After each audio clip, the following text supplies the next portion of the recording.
everyone. So yesterday we went through all of the keyword research and competition discovery for Matt, who's a tarot card reader and Reiki practitioner. And now I'm going to do the actual analysis of his website and his competitors' websites. If you want to find out how the competitors, how I discovered what the competitors are, you can go back to the first half of the video. I'm going to include a link at the bottom in the doobly-doo. And in the meantime, we'll dig into this. And apologies for wearing my sunglasses today. I'm having a bit of a funny eye day, and wearing my sunglasses tends to help. So I'm not just trying to look real cool here. So let me dig into how all this works. So broadly speaking, when we're talking about SEO, we're talking about three main pillars of SEO. So there's on-site, off-site, and technical SEO. We're going to be looking at a whole bunch of different stuff. So we'll look at technical, on-site, off-site, and that's it.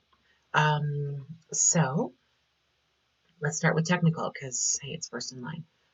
So there's a few different tools that I'm using here. For the most part, I use free tools. So because I want you guys to be able to do this stuff as well. So I'm trying to show you results with free tools.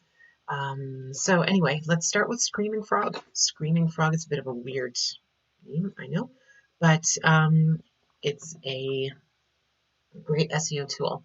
You can really dig into a lot of cool data with it.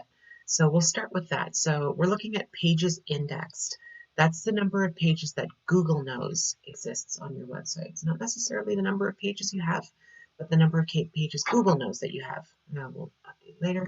Okay, so search, and we generally go to just HTML, because otherwise it'll give us images, etc.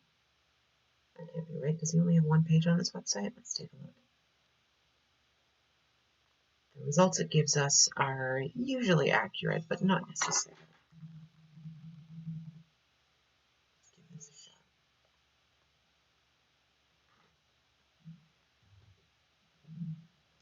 Slow loading, so there's a start there. That's an issue. All right, so yeah, he's clearly got other pages. So let's try all. Maybe it's no. There's an issue here. Okay. So when this doesn't happen very often, of course it would have to happen when I'm doing this on a stream. That's awesome. Okay, so broken link check. This is another thing we're going to check is for broken links on the website, and it will give us some more information about the number of pages on the site that are indexed at least. Okay, so again, it's processed 3 web pages. So I don't know if it's counting these 2, probably not. But then again, there's clearly more than 3 pages. We've got our homepage plus the about, Gay Men's Circle, contact, books, etc. There's a lot of pages here.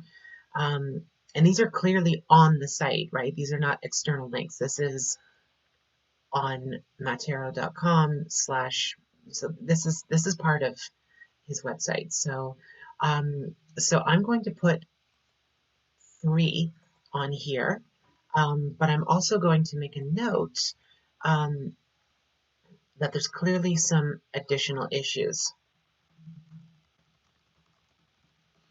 which I'll discuss with him when we go through this process, because he clearly has more than 3.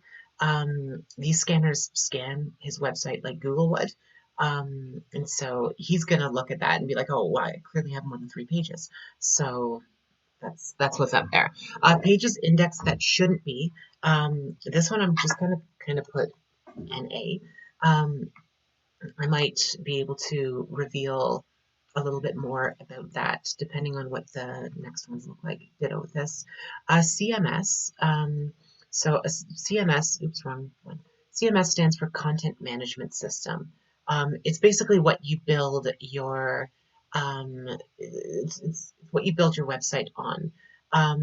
So what's CMS.com? I think it's .com, or is it .org?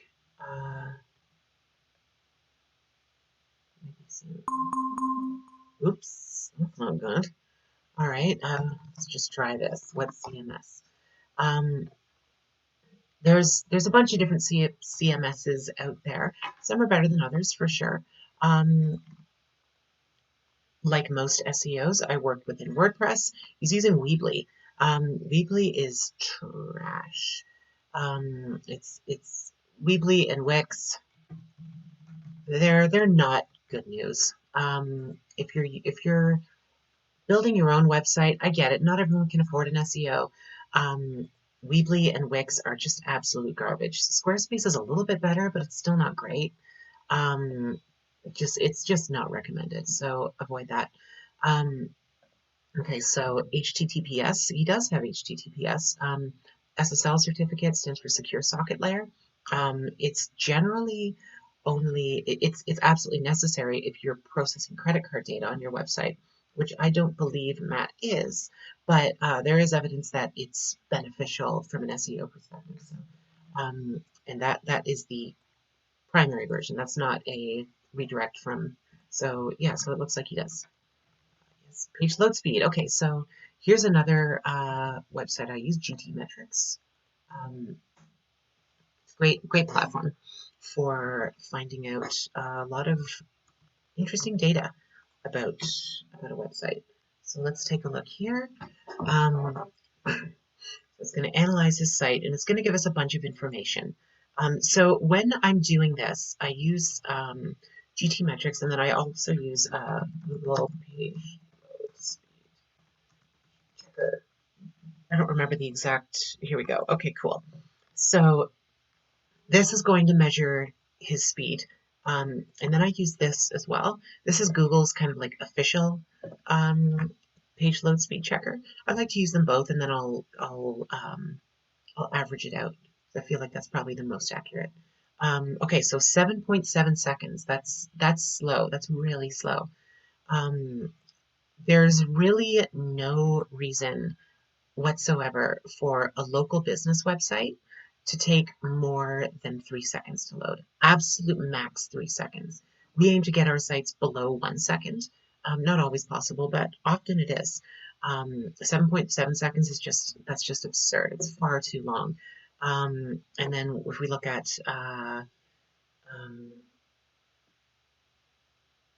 12.9 seconds. This ain't good. This ain't good. So let's come back to here. 7.7 plus 12.9 equals divided by 2. 10.3 seconds. So that's really bad.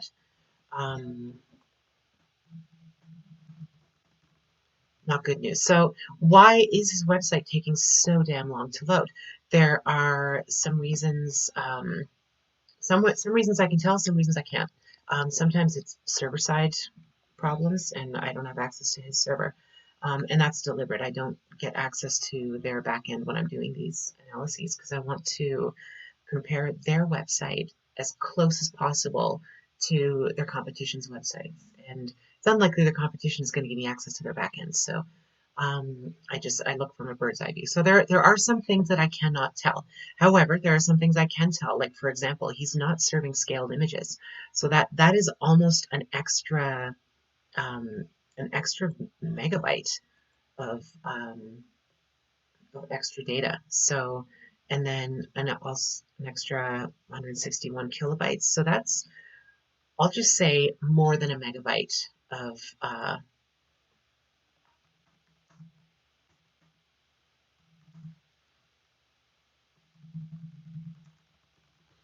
so images take a while to load, but if you've used WordPress before, or any what you see is what you get CMS, and you've managed it yourself, often you'll notice that if you have an image on your computer that's, let's say, 1,000 by 1,000 pixels, and you want to display it on the screen at 500 by 500 pixels, One way is to upload it at 1,000 by 1,000 and then shrink it down to 500 by 500 and display it on your screen, which you should not do.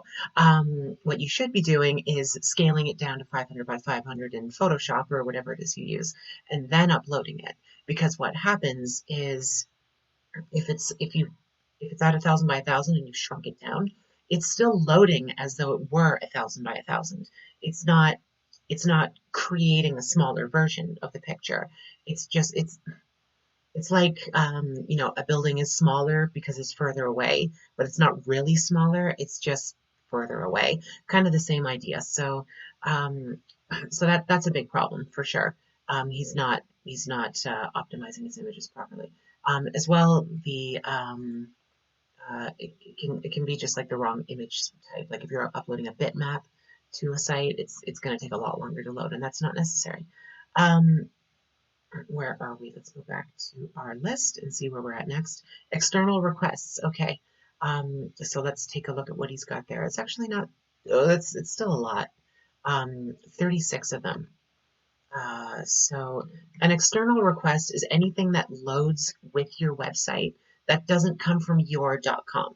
So if we're loading, I don't know, an example of an external request might be if you have your Instagram feed or your Twitter feed or something loaded into your website. That has to draw information from outside of your website into your site, and that creates some issues. Well, it doesn't create issues. It just makes your site take longer to load. Another example of an external request might be if you have a email marketing opt-in on your website through Aweber or Constant Contact or whatever you use. That's another external request. Google Analytics would also be an external request. So they're not necessarily bad, but you generally don't need 36 of them. I can't see what these are, just that they exist.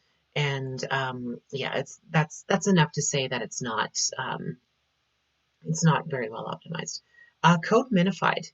Let's go back here. It is actually pretty good. There's always little changes you can do. Yeah,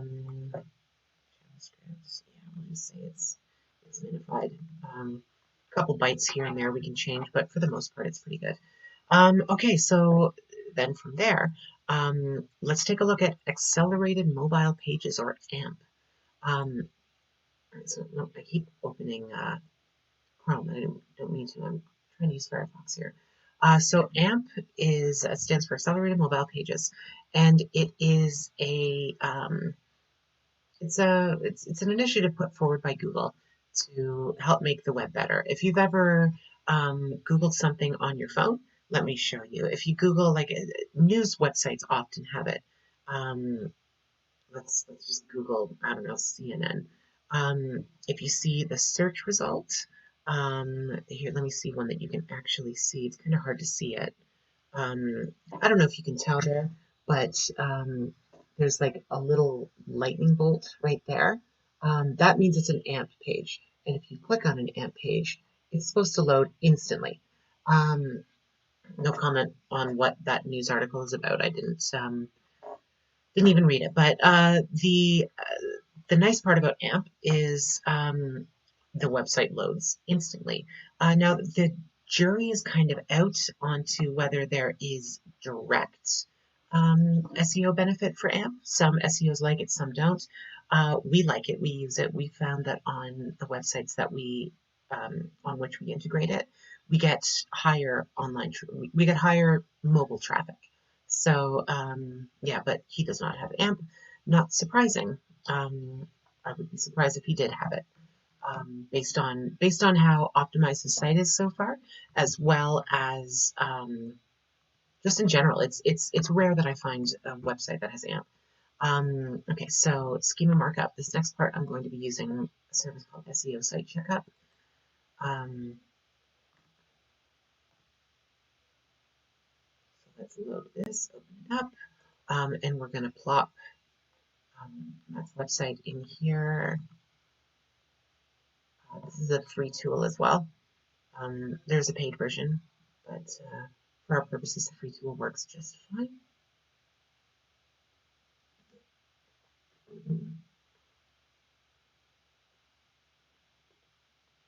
Okay, so this is going to give us a lot of metrics, and we don't need every single one of them.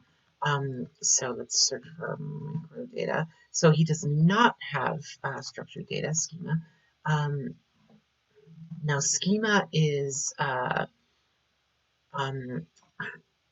it's another language that was developed, not a language, but coding style, I guess maybe is a better way of saying it, that was developed in concert with Google, along with AMP. And basically what it does is it allows you to wrap individual elements on your page in schema code, which helps Google's search spiders better read what's on your website. So with AMP, Google has said, hey, it's maybe not a bad idea to put this on your website. On with schema, they've all but said, put this on your website and we'll rank you higher. Most people don't do it because most SEOs don't do technical SEO. They're just mired in keywords and backlinks, which are not unimportant, but technical SEO is pretty important too. So anyway, he does not have schema. Robots.txt. Robots. Yes, he does have robots.txt. So now we'll take a look at it. Yes, and no index tag. Let's take a look. No, great. Okay, so there, yes. XML sitemap found. Yes, great. XML sitemap and robots.txt are just files that search engines use. It helps them crawl your website. And they've been around since since the 90s, I think, or early 2000s at least. So it's weird to see a website that doesn't have one. I find them every once in a while. It's surprising, but it's weird. Anyway, favicon. Let's see. Yes, he does. It's just that little thing. Favicon is, if we look at right up here in these spicy boys, that's a favicon, that's a favicon, that's a favicon, and that is a favicon. It's not a huge deal, to be honest, but it is a factor, and it takes about 30 seconds to set up, so there's really no point in not doing it. Google Analytics, let's go back to, there we go.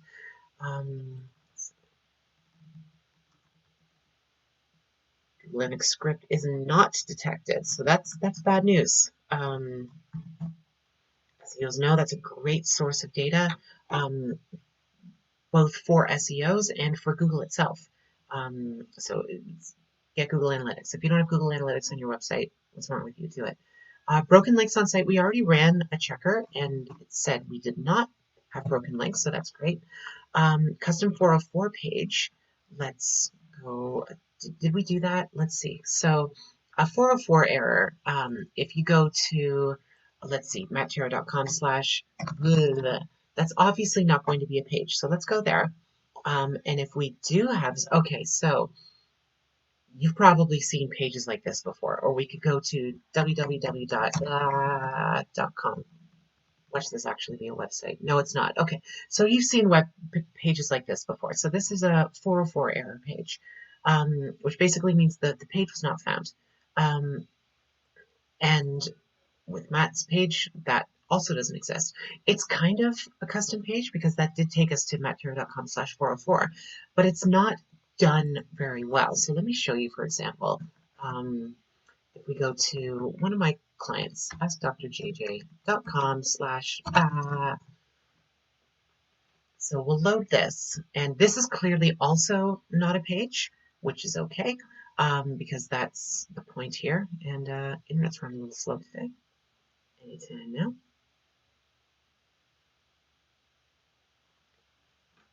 So once this loads, my client websites do load a lot faster than this, I promise. Okay, so there we go. Yeah, it's just boom, 404 not found, which you might think is the same thing. However, if someone is going to Dr. JJ's website and they just happen to misspell a page, they'll come to this page. But they can still navigate around, right? They can say, okay, well, I typed in, I don't know, anti-spam saging instead of anti-aging. Okay, so that's clearly what I was looking for, so I can click on that. And that way you don't lose the traffic that comes to your website, which will decrease your bounce rate. Bounce rate is a good thing. A low bounce rate is a good thing. So with Matt's page, he doesn't have that. He's got the go home button. I don't even know if this is going to lead us. Okay, but that's not great. That's not very highly optimized. So we're going to say no, and I'm going to make a note saying even though one was created, it was poorly done and not very functional. So that's something I'll bring up to Matt when we present this. And then finally, 403, 404, 410, 500 errors. These are all errors that say pages are missing. So he does not have these. These would show up in Screaming Frog under status code here. However, because clearly he's having difficulty getting his site read, I can say no, but so then I'll leave another comment saying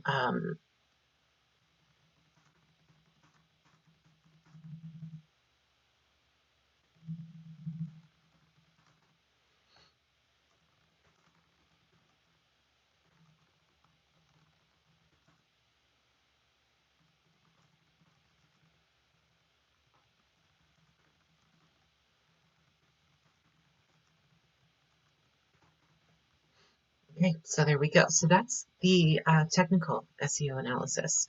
I'm not going to do all 4 of these websites because we would just be here for a very long time. I might do a third stream of this once I'm done doing everyone, so we can kind of compare everything together. It's kind of cool.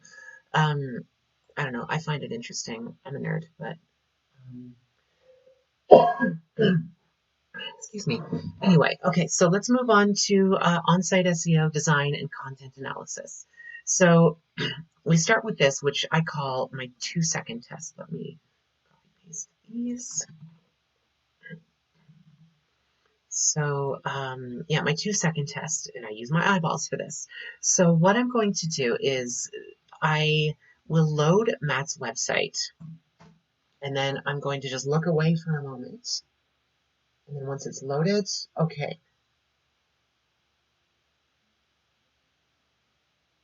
Okay, so what I'm doing is I'm taking 2 seconds to look at this website. And what I want to know is who he is, what he does, and why I should care. And this is how you read websites, even though you might not think of it that way. This is how most people read websites. They're coming to a site and they're not like, if you're coming to Matt's website through search,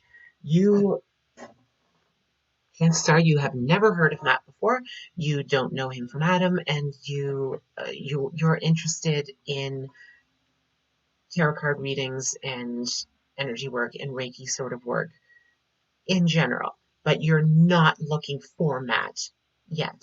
So what we want to do is we want to know as soon as we land on a site who this guy is, what he does, and why we should care. I think I'm getting that from his site. I don't think his design is great, but I do think it does pass the 2-second test.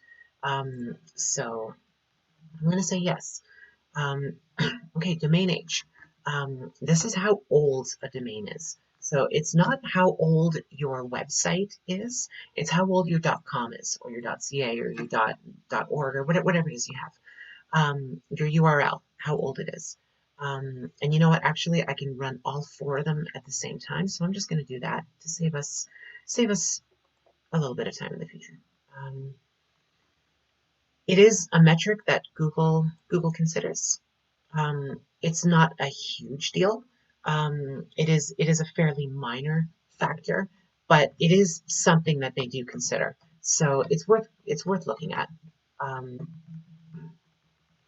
It's also one that we can't do anything about. You know, if it turns out Matt's website is way young, Matt's, I can talk, I promise. If it turns out Matt's URL is far younger than these other ones, there's nothing we can do about that. We can't go back in time and uh, um, buy his URL earlier. Um, it's just worth knowing what we're up against. Okay, so 1 year, 1 month. For Matt,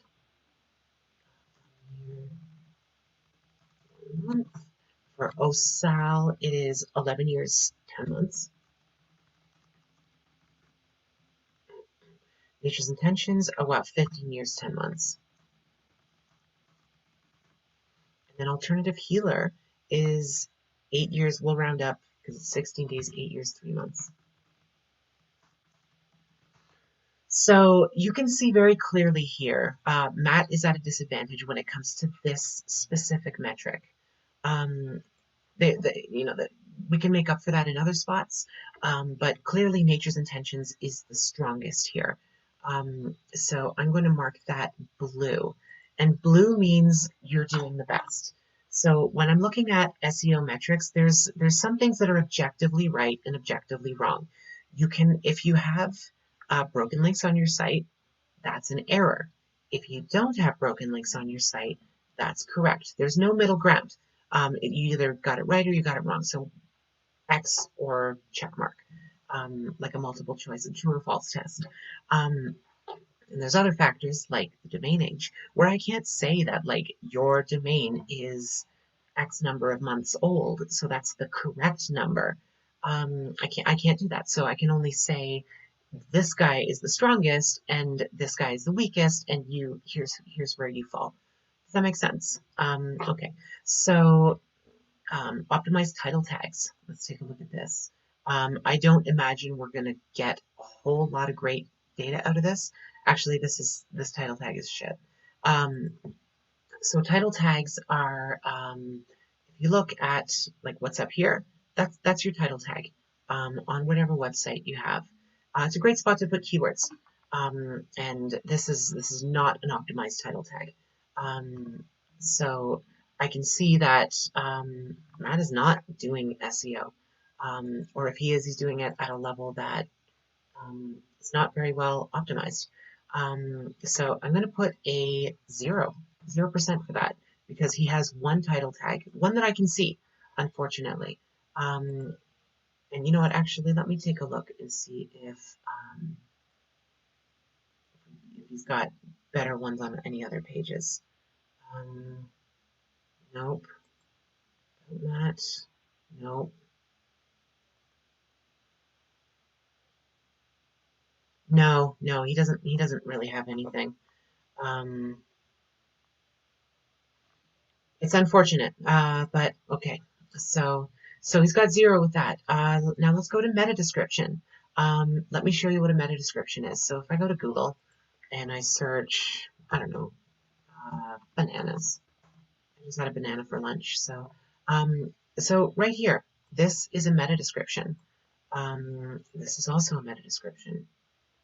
This is also a meta description. So these are, it's a snippet about the length of a tweet that search engines crawl in. You don't generally see them just by looking at the page, but search engines read them and call them in. If you don't have a meta description, it'll just call in a specific part of text in the description, or on the site. It'll just call in a piece of text. So yeah, why do we care about that? It's a great spot to put keywords. Now, Matt does have some, it looks like kind of rudimentary keywords in here. I don't think it's great because, I mean, we've done some keyword research and we've discovered that his best keywords are Reiki related keywords. So there's not much in here for that. So I'm going to give it maybe a 25%. Let's come to H1, H2 tags. H1, H2 tags are title tags. Where are they? No, I went too far. He doesn't have any at all, so that makes this really easy. Yeah, just 0%. He's got none at all. So title tags are like the top title on your website, and then you can have an H2 tag below that, which is like a subtitle, and then like a subtitle, which would be an H3, and it goes on and on and on down to H6. And these are great spots to put keywords. So that's that. Average words per page for legit pages. So this is unfortunately we can't get a whole lot of info because it's reading 0 pages or 0 words, and we can clearly see there is more than 0 words on these pages. There's some major issues with this site that is preventing Google from being able to read it properly. So I'm going to put 0 on the page, and I'm going to put a note at the bottom saying really you have more than 0 words.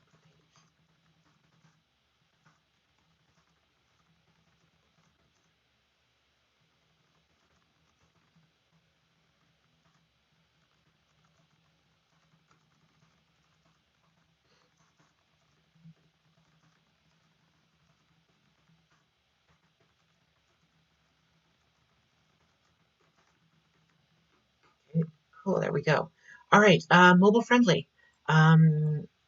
This is a big one. Mobile websites are important. Google has shifted over the years. Obviously, they were desktop only for a long time because there was no such thing as mobile browser. And then they kind of shifted toward considering mobile, but it was desktop first. And now that they've actually gotten to the point where they consider mobile first. So they consider the mobile version of your website to be the core, the main version of your website, and the desktop version is secondary, which makes sense because it's actually about 50-50 the traffic. It's slightly more skewed towards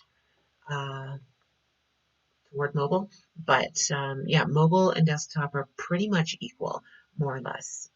So anyway, the fact that it looks good mobile, that's really important. Most websites are good mobile these days, but not all, shockingly. Yes, blog. Does he have a blog? No, he does not. Why do we care about blogs? Blogs are a great way to get more content on your website. Google likes to see websites with more pages. Where were we looking at the number of pages? Pages index, yes. So the more pages you have, the better. And broadly speaking, everything else being equal. So number of pages you have, the better. And also how frequently your website is updated is a nice one too. And a great way to scratch both of those itches is to post a weekly blog or a bi-weekly blog or a daily blog if you're so inclined. Matt doesn't have a blog, so that's not happening. Duplicate content. Okay, so this seems like it's becoming less and less of a concern, but it's still something I like to consider. So what we're doing is we're looking at whether or not there's any duplicate content on Matt's site. And I don't imagine it's going to be able to read the site very well. So let's see.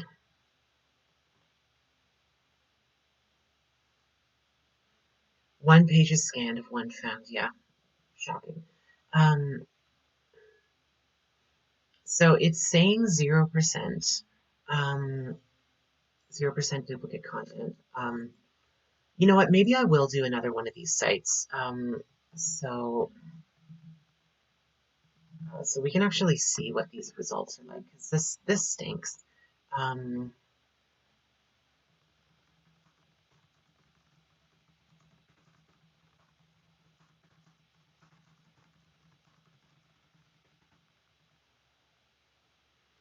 And you might be like, oh, well, maybe your tools suck.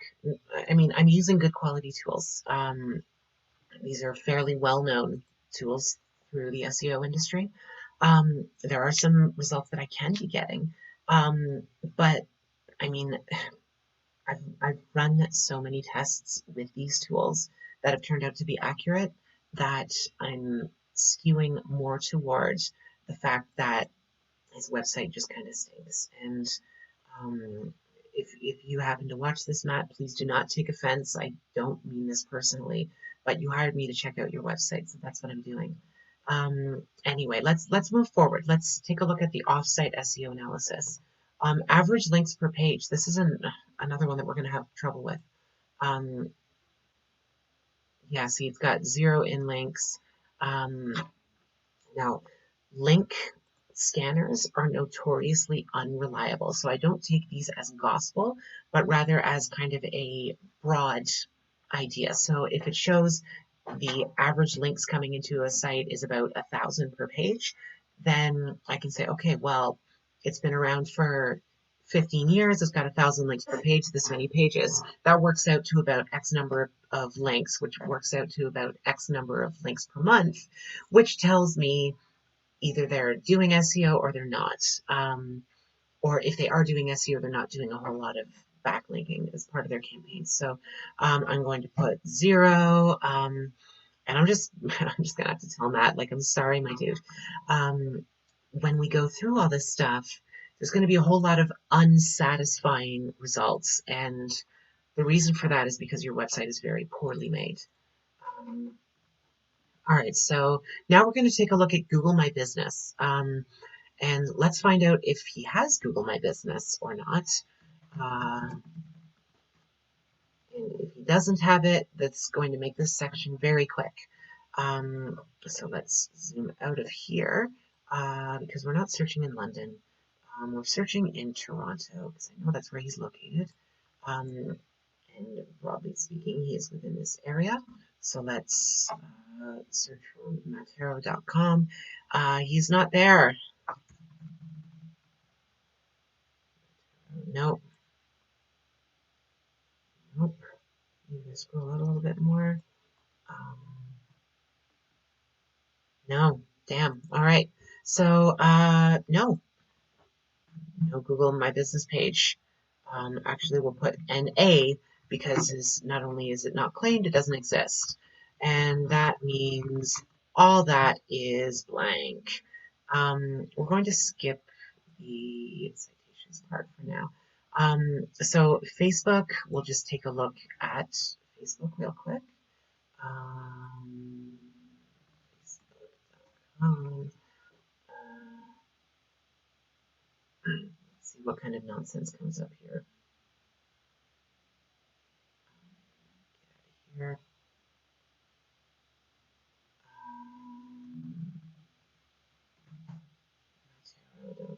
Actually, you know what, an easier way to do this is just to look at the site and see if there are links.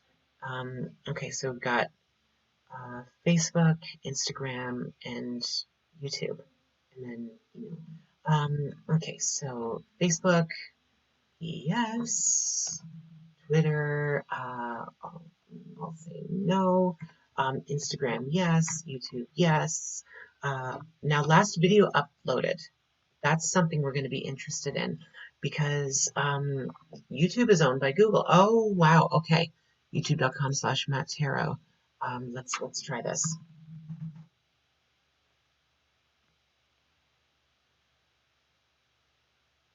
Is this him? Let's find out. No, that's clearly not him.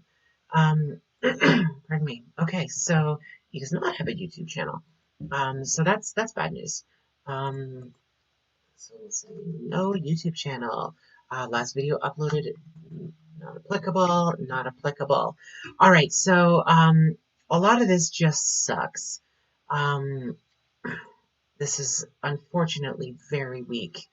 There's a lot of issues with his site so far. Let's take a look at the OSAL website and see if we can get some better information about where they're at. So let's pop over to Screaming Frog, and we're going to search osal.ca, see if they get any better results. I hope they do, because it's a lot more interesting to show you guys this stuff if we're actually getting some results. Okay, so we're getting a lot more results here.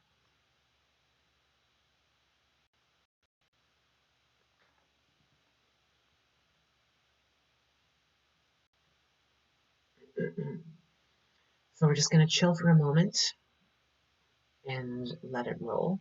And in the meantime, actually, I'm just going to get them started on GT Metrics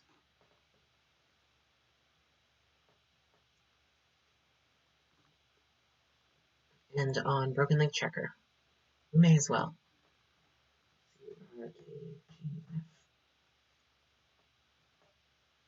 What?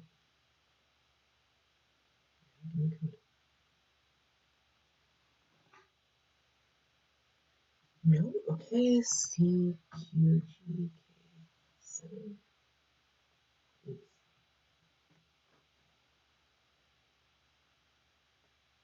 Great, okay.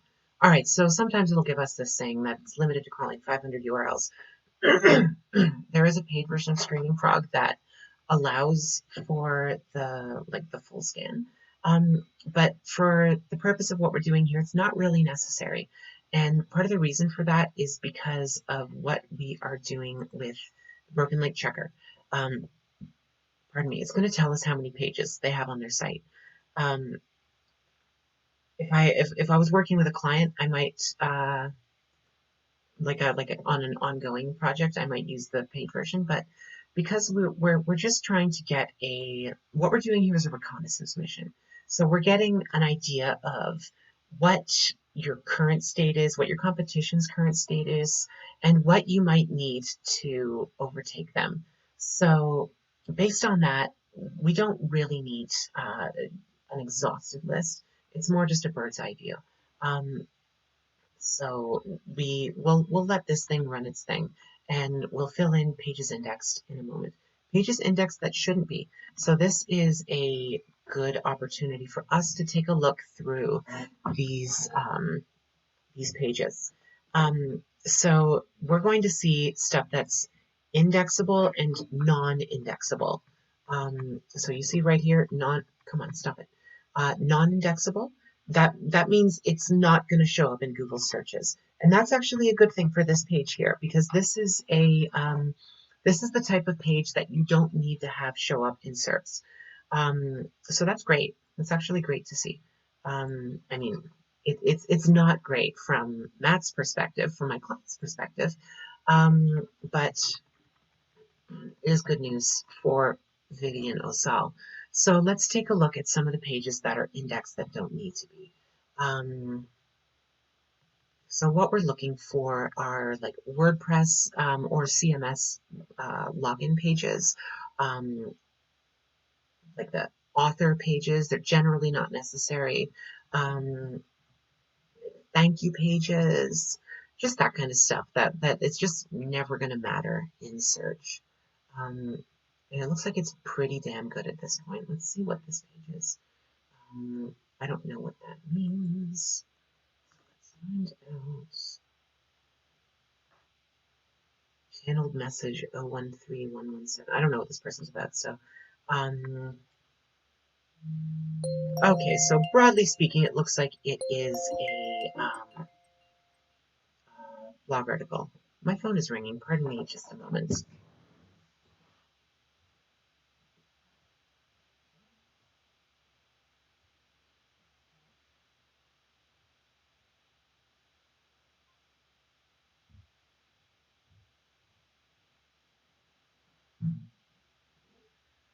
Spam caller, because of course it was.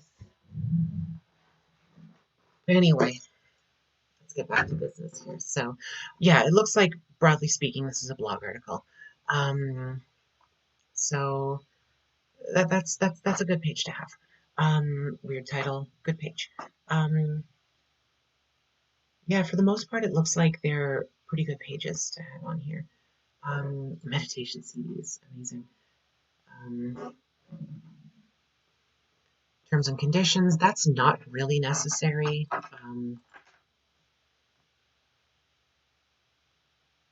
From the SERPs, from the indexability perspective. Not to say it's not a good idea to have a terms and conditions page on your website. That's a personal call. It's just not really, it doesn't really need to be indexable. Okay, so we're just going through these.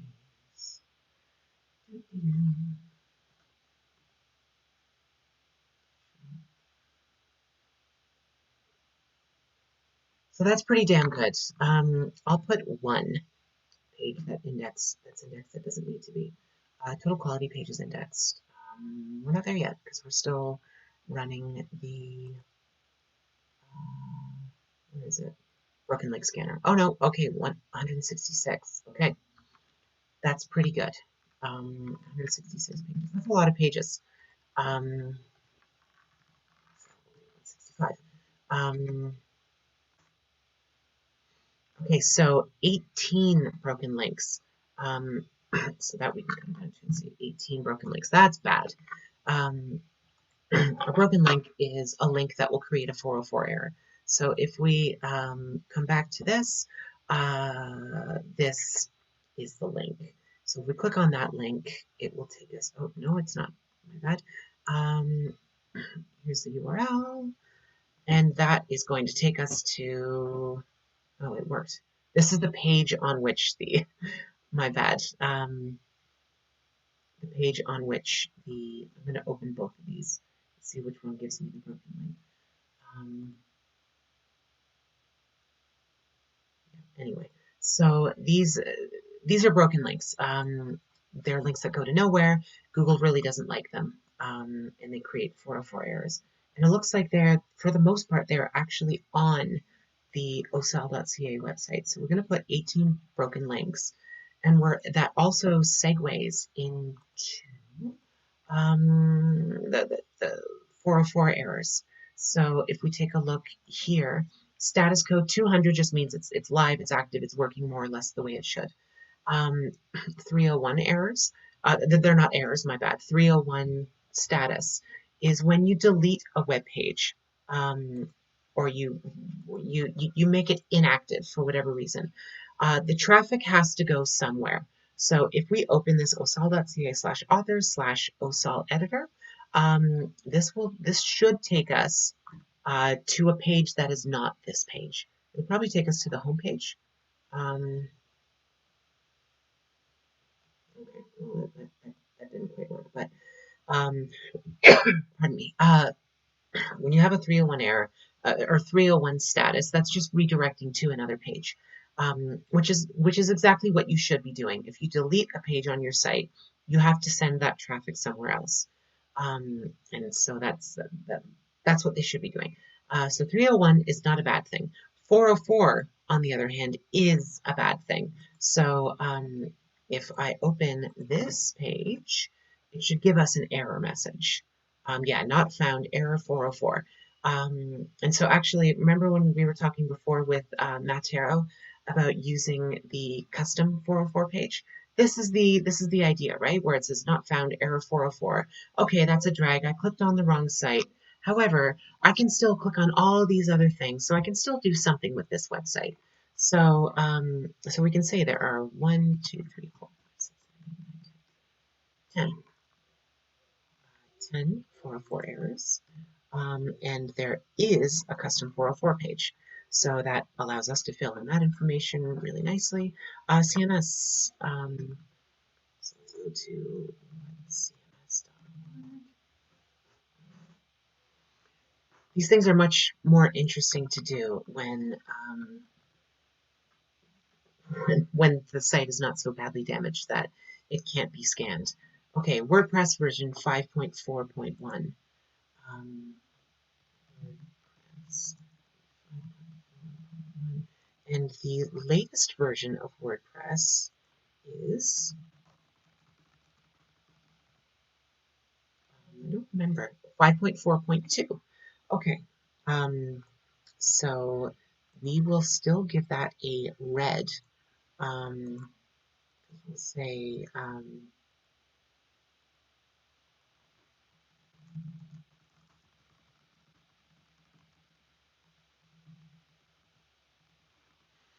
frankly, I don't know when the latest WordPress update came out, so it could have been like 3 days ago, and they just haven't had a chance to update it. However, if your WordPress is out of date, that can create some security issues. Do they have an SSL? I'm pretty sure they did. Yeah, HTTPS. So yes, they do. Page load speed. So we did use GT Metrics. Let's come back here. 4.7 seconds. That's still a lot. That's too high. I'm just going to do this. Page load speed checker is what I need. Google page load speed.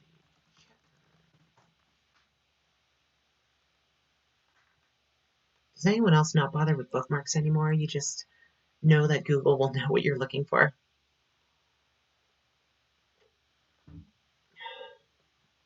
So we'll just run this and let it go. 4.7 seconds. Plus, well, that's not great either. 21.6 seconds. Jeez. Let me run that again because every once in a while it comes with just an outrageous result. And 21.6 seconds. That's just absurd. Let's run it again and see if it really is that bad. Okay, 25. So 21.7 seconds. It's still 13.5 seconds. So actually, OSAL is even weaker than Matt. Let's figure out what the hell is going on with their website. Optimized images. Ooh, they're struggling there too. Yeah, same deal. More than a megabyte improvement possible. I'm not going to bother with specifics. At that point, it's just like there's a lot of work. External requests. I bet there's going to be a lot. 56.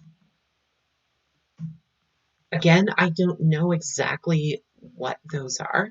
I can make educated guesses about what a few of them are. I can take a look at their website and probably discern what some of them are, but I don't really care that much because that's beyond the scope of this analysis. That's kind of insignificant to what we're doing at this point. We're trying to get a bird's eye view of where the market is for Reiki in Toronto. Okay, so code minified. I'm betting it probably isn't. No, it isn't. Let's see, let's close these ones. It's not terrible. There's some, I'll just say no. Okay, accelerated mobile pages. I doubt they are. Okay, fine. Any other crosswalks you'll see? Yep, there we go. Stairs. Yes, Google, I will help you train your AI to recognize what stairs look like.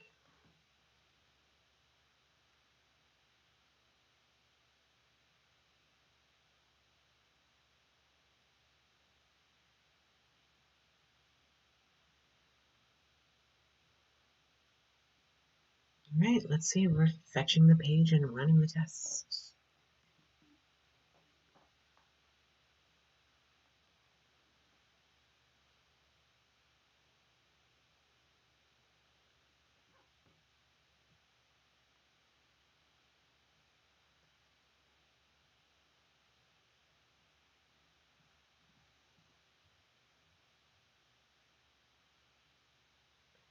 Anytime now. Dooby-dooby-doo. In fact, sometimes when I'm doing this, I will just test to see if their site is mobile in the first place. And if it's not mobile friendly, then it won't have accelerated mobile pages. It can't, because AMP only works on mobile. So not an AMP page, so we'll say no. Schema Markup, okay. So let's go back to SEO Site Checkup.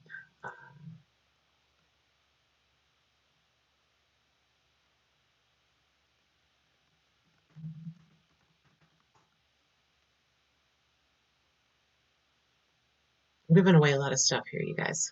I hope this is valuable for you.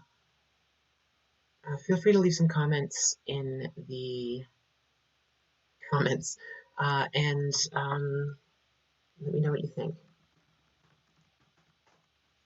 Let me know if this is helpful. If you have any questions. So with this guy,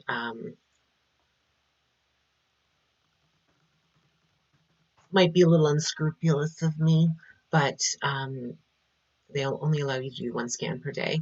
So um, you can either do it once a day, or you can change your IP address, and that gives you access to the, the full version. What am I doing? Okay.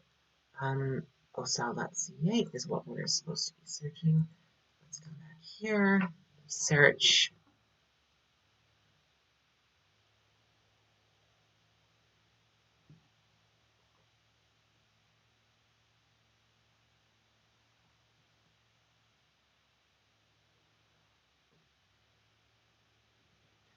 and we want to take a look at schema. So we'll do data. It does have it. Um, that's not necessarily to say that they're doing it at the highest level. Um, there's probably something to be desired, and there are ways of looking at it through. Google has a tool that allows you to do it, but for the purposes of this analysis, I don't get too in depth.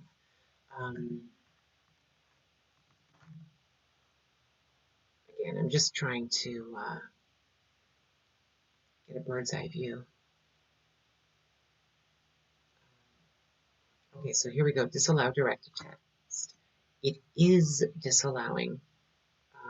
So the fact that it's disallowing means it exists. No, so that's good. That's bad. The no index tag is something that prevents search engines from looking at certain parts of your website, which is generally not the best way to go about doing it. There are reasons why you might want to do it, but for a local business website, broadly speaking, there are better ways to go about preventing Google from indexing certain parts of your website. So the fact that there is no indexing information in OSAL's website, OSAL, I don't know how to say their name, that's not ideal. So let's take a look at XML Sitemap. Yes, they have a sitemap, and do they have favicons? Yes, and Google Analytics. Yes. Okay, so yes, yes, yes. Okay, so let's come back to this. Um, so the fact that there's one page indexed is not a good thing. But as we can see already, OSAL and Matt's website here, OSAL is coming across stronger in many regards. First of all, they've got way more pages than Matt does.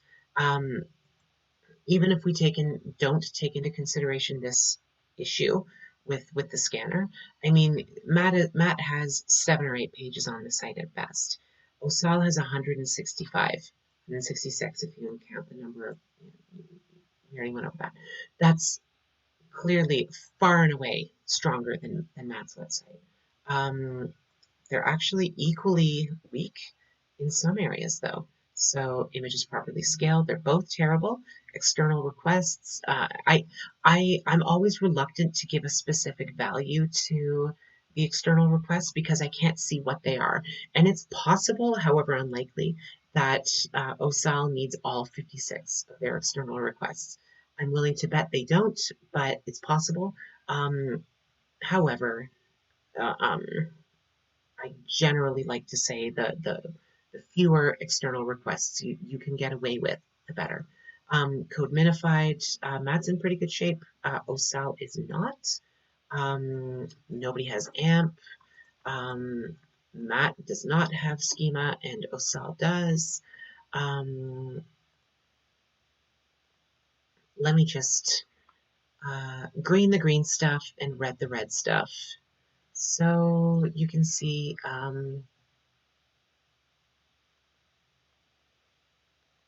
where everyone's at, just kind of from a bird's eye view, so to speak.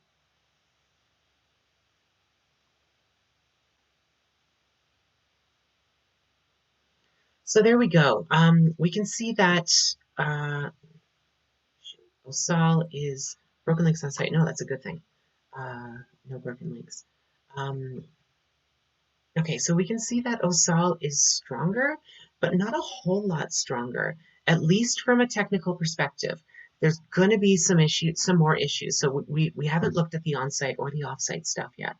And we also haven't looked at these other two guys here yet. So there is definitely something to be lacking for both of them, but OSAL is just a bit stronger from a technical perspective. Let's try the on-site perspective. So let's give them the 2-second test. And you know what? I'm going to give everyone the 2-second test. Just one after the other so we can see. Let's start with OSAL.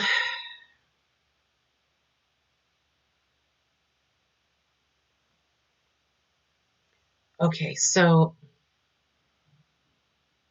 there's a couple things here, for example. First of all, sliders are obnoxious because I can't stop this slider from moving. There's actually no pause button.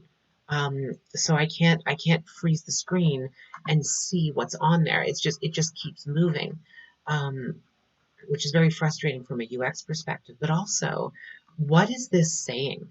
Evolving being, you will learn who you are. Great. How? But this doesn't make any sense to me. And granted, I'm not the target audience for Vivian Osal. Energy healing is not really my jam, no judgment, just not my thing.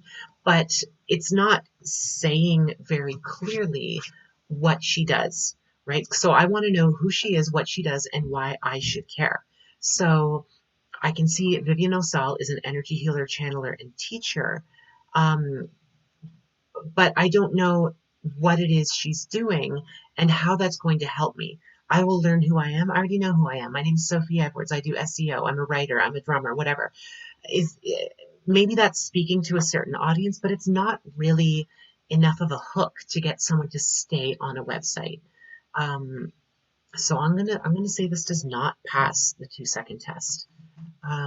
It's just not a strong enough marketing message to grab me and keep me on a website. I don't want to have to work to find out more about somebody. I'm sure Vivian, this, not judging. I'm not trying to come across as harsh or anything. I'm sure Vivian Osal is very good at what she does. It's clear she's been around for a while. So this is not me condescending towards anyone's business, towards anyone's anything. It's sheerly from a marketing perspective. I don't think it comes across as very effective. Okay, so let's try Nature's Intentions naturopathy.com. Okay, so this tells me who they are and what they do. Nature's Intentions Naturopathic Clinic. It doesn't tell me why I should care. And that's the important part. It's not differentiating who Nature's Intentions Naturopathic Clinic is. Okay, they're a naturopathic clinic, but that doesn't really help me as someone who maybe I've got a digestive disorder and I'm looking for help with my digestive disorder. It's not going to someone's using a string trimmer outside. Sorry if that's loud. Anyway, so this is not telling me why I should care about this naturopathic clinic in particular, unless I happen to already be sold on the idea of naturopathic medicine, which is okay. Some people are, but others might need a little bit more. 15 years of experience, okay. Comprehensive medical testing, okay. Launch your health. I don't know what these things mean, but if we're going to another website that might say, I'm a naturopathic doctor with a special interest in digestive health.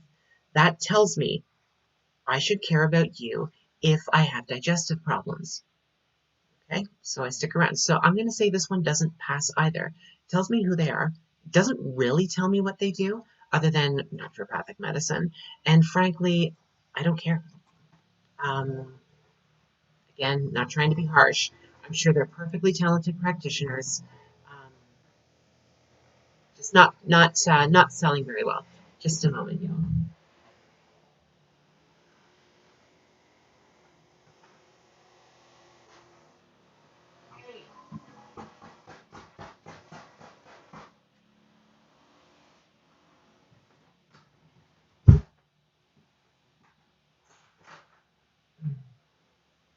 Close the window a bit. Maybe that'll quiet it down a little. Sorry, everyone. Okay, so alternative healer. I missed the initial. Is this a slider? Yes, it is. Okay, so we're landing on alternative healer, energetic medicine. Um, yeah, this is not. It's telling me what they do, but it's not telling me why I should care. It's not creating any sort of emotion, right? I'm not being told. I mean, broadly speaking, all healthcare is designed to help you feel better, right? Can I boil it down to that? Reductive? I know, but I don't care if you're a doctor, a dentist, a naturopath, a energy healer, whatever. It's all designed. It's all geared towards helping you feel better. But this is saying we do energy healing or we do energetic medicine. I don't know what that means. I don't know how that's supposed to help me feel better about, like, what problems does that even solve? And again, maybe it's because I'm not really the target market, but I don't know what, I'm not convinced enough that I care about how this can help. So I'm going to say as well that no, it does not pass the 2-second test. So honestly, Matt has done the best so far as the 2-second test goes. So, oh, am I frozen? Yeah, okay, cool. Okay, so I'm going to mark error for everyone, and green light for Matero. Okay, so optimize title tags. Let's come back to, we're going back to just OSAL. We're going to come back to Screaming Frog for that. So let's take a look at, let's just organize by active pages. So then, okay, title tags. This is not bad. There are a lot of keywords in here though. Can I move this? Actually, yes, I can. Cool. So let's take a look at this. Let's see. Okay, so actually, you know what? This is not very good. This is kind of just keyword stuffing. And it's a bit of a machine gun approach. So what I can see from here is OSAL has basically found that these are some keywords that are beneficial to their business. OSAL or whomever they hired to do the work. So we can see there are these are clearly keywords. Reiki Master Toronto, past life regression, spiritual counseling, etc., etc. These are obviously keywords.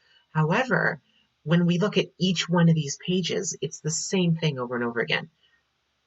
Reiki Toronto, pardon me, past life regression, Akashic records, spiritual counseling, spiritual guidance. Like they're just repeated over and over and over again. They're switched up a little bit, but for the most part, it's just kind of keyword stuffing.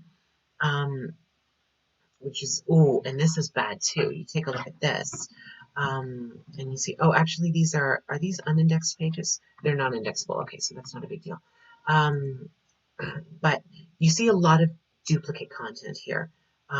So you know what? I'm going to give them maybe a 20%, just because it's very unsophisticated, and a lot of keyword stuffing and a lot of duplicate. So we'll say present,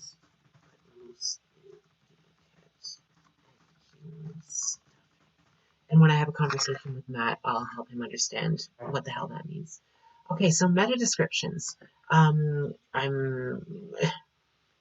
bet they've cheaped out on this one. Let's see. Yeah, yeah. So, all right. So a meta description, we talked about that before. Now, this is a great spot to put keywords, but it's also a really good spot to screw things up. Um, and you can see these, every one of these has been duplicated. First of all, there's only about maybe 15, 20 that have been filled out of 100 and something pages. It's not great. So max, they'd get maybe 15%. But the fact that they're all duplicates, to me, tells me that, like, honestly, I think they would be better off had they left them blank altogether. Why? Because Google likes to punish websites that have duplicate content. So it's just not good. So I'm actually going to give them a negative. I'm going to say negative 10%. Negative 10% because look at contents. Okay, so that's real bad news. They could delete all their meta descriptions, and they'd probably be better off. So not a healthy site from an on-site perspective. So let's get these back in regular order, and we're going to go take a look at the H1 and H2 tags. So these are, again, just the titles and then the subtitles and subtitles, etc., etc. So let's go back to Vivian's website.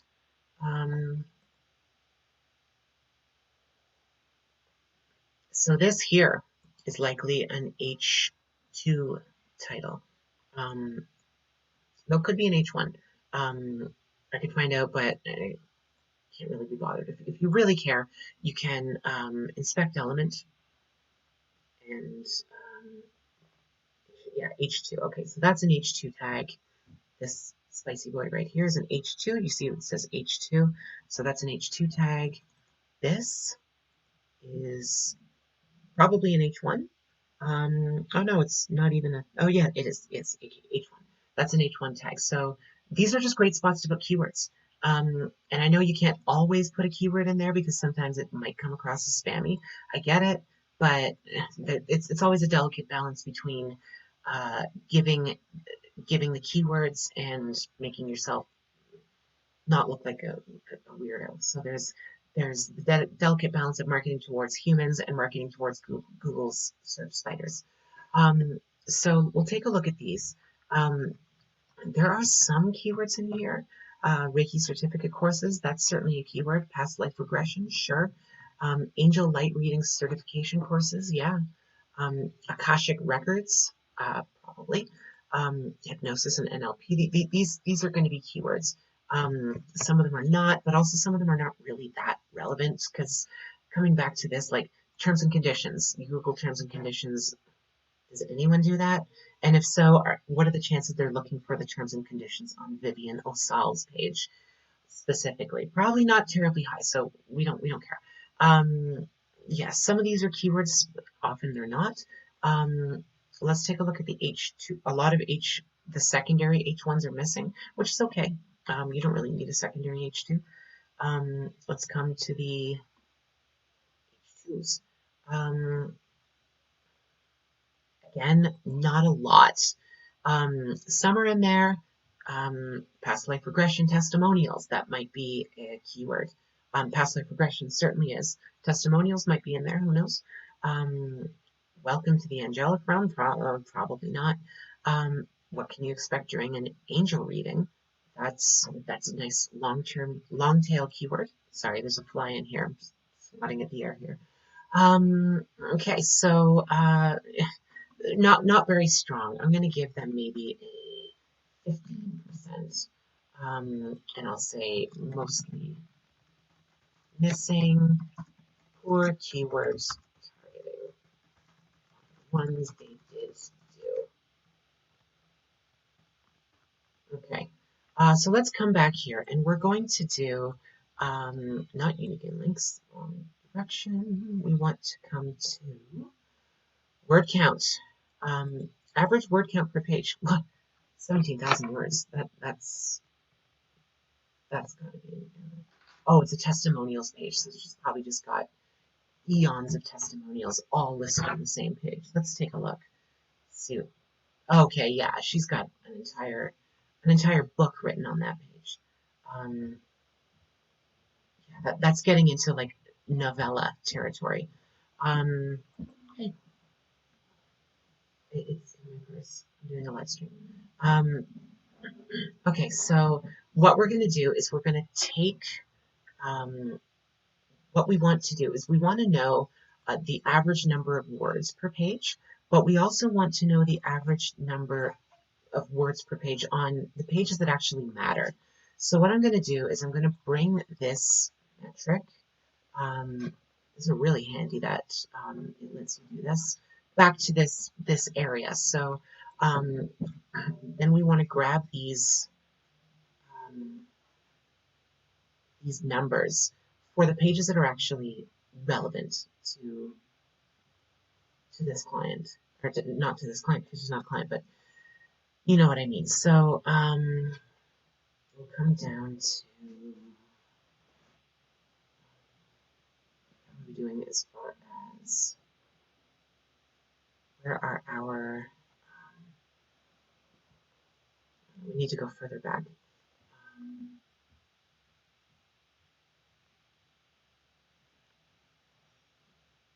Bear with me here, y'all.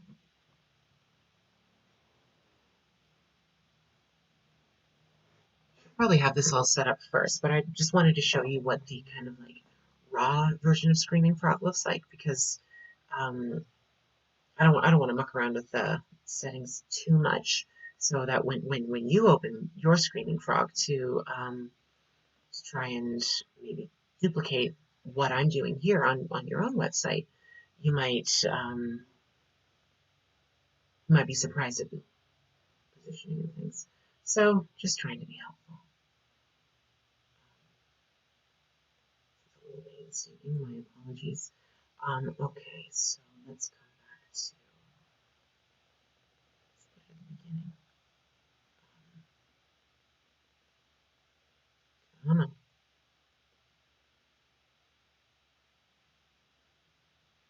I'm going to go right beside here. Address title. And then we want to put, what is that, a helicopter? Indexability is what we want over here as well, and status code. So what we want to take a look at here now is, yeah, the number of words per page, but then we definitely don't want to include pages that are not indexed. So we'll copy these. I'm just going to drop them into an Excel spreadsheet. This is for another client, so let me close that. Excel. So just going to paste them. And then we'll get an average number. So here's 2 pages. And then we're going to skip the non-indexed pages. And yeah. In general, broadly speaking, the more words you have per page, the better. Which is not to say that you should just copy and paste total nonsense. It's not really helpful for your cause, because Google is at least sophisticated enough to know that some stuff is just not relevant. You don't want to just copy paste the entire manuscript of War and Peace or Infinite Jest or something on there. But it should be, broadly speaking, relevant to what you do, and not boring, which is fine art. So we're going to do auto sum. We're going to do average. Okay, so the average number of words per page is 1035.5. So we'll round up to 1036. That's pretty good. I like to aim for at least 800 words. That's usually a pretty good sweet spot when it comes to local business clients. There's really no upper limit. You could write a 50,000 word page if you really wanted to. But eventually you're going to get diminishing returns. And also the possibility of having somebody actually sit on your page and read 50,000 words worth of copy on a local business website is not terribly likely. So that's why we like to aim for 800 to 1,000 words. Mobile friendly. Okay, let's scan that, and we can actually. I might just do everyone again. Excuse me. Oops. Just go through everyone. So let's see, mobile friendly.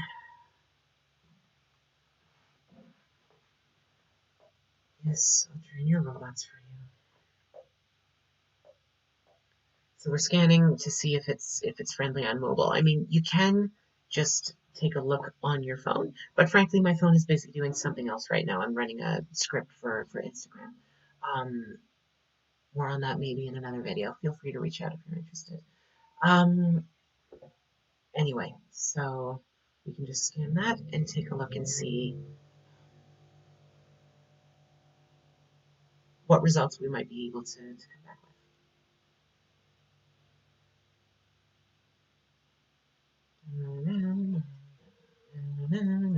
Oh, I probably shouldn't hum that. It's probably going to get my video demonetized. Not that I'm monetizing this channel anyway, but I don't know how it works with copyright on YouTube, so I'm not going to mess with it. Anyway, page is mobile friendly. Okay, good for you, Osal.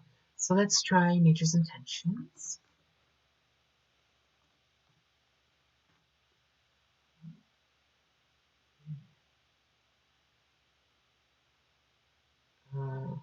See any bicycles? I don't see any bicycles.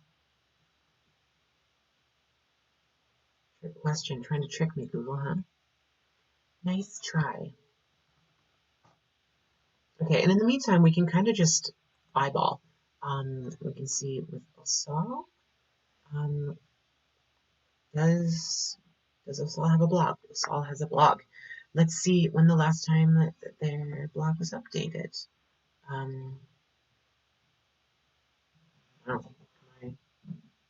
Oh, you know what? There is not an SSL certificate. My apologies. It's not an SSL certificate. It's clearly expired. So my bad there. We know there are tons of blogs on this website, just not loading. Ales maybe? What am I doing?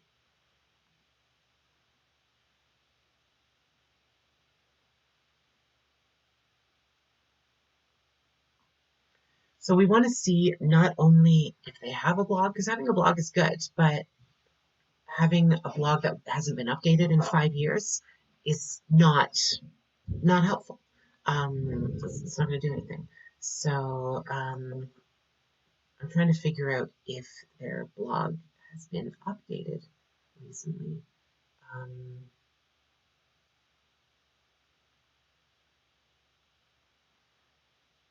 Yeah, there's some issues with this website. Let's see when this video was made. Okay, so that was more than a year ago.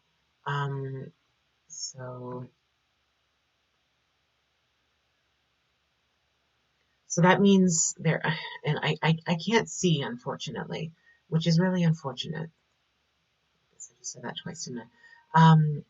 Are there dates in the URLs here? Let's take a look. Let's see.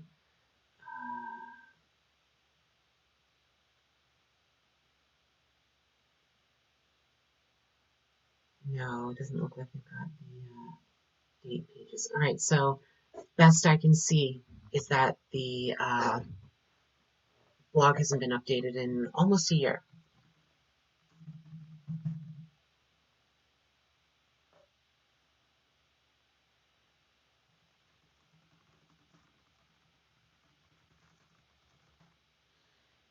Okay. I have uncategorized blog articles. That's let's see. Can we search for this? No. Okay, so that's good. Great. Okay, so let's come back to the oh, Nature's Intentions naturopathy is not mobile friendly. Oh yeah, that's something. Right.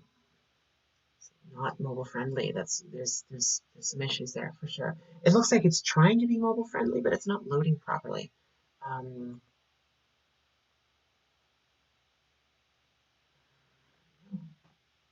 and then we'll take a look at alternative healer. Let's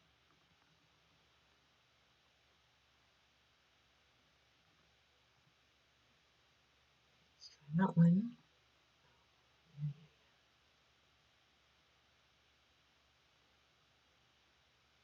Is that a bicycle or is that a? I guess it is.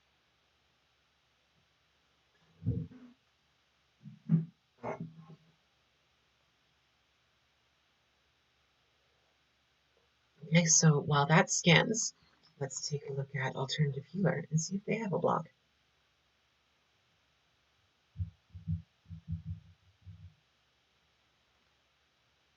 Oh, blog, there we go. Okay, so they do have a blog. That's cool.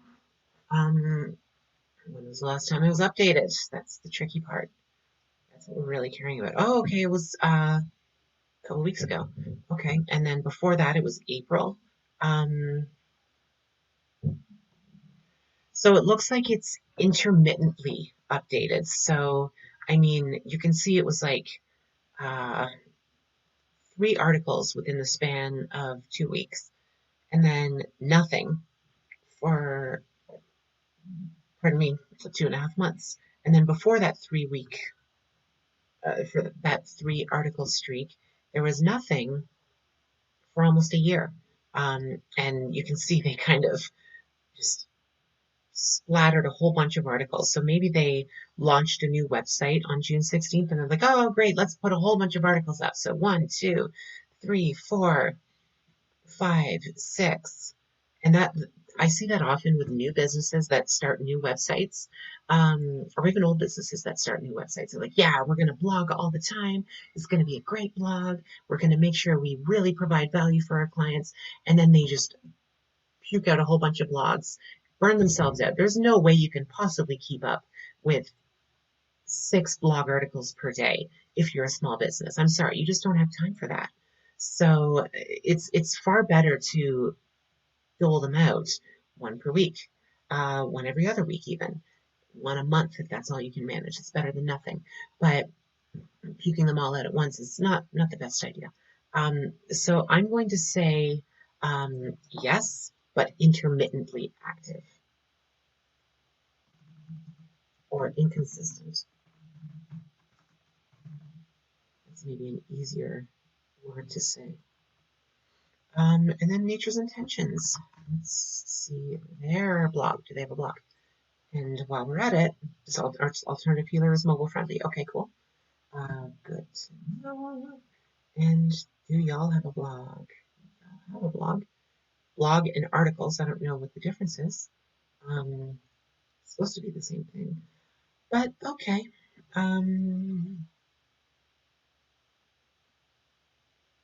Is that your blog?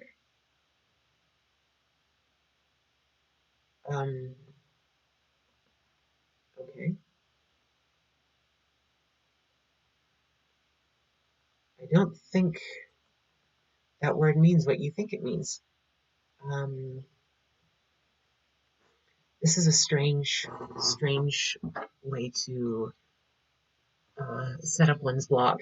I've actually never seen a blog like this before. This is okay.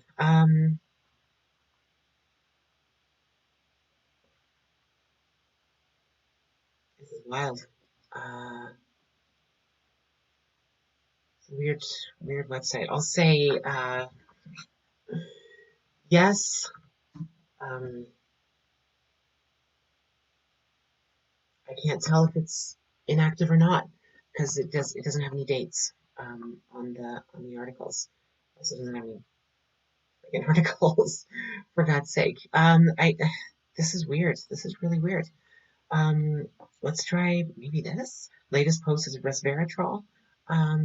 Is there a date on that? April 2nd, okay. And then before that, forest bathing,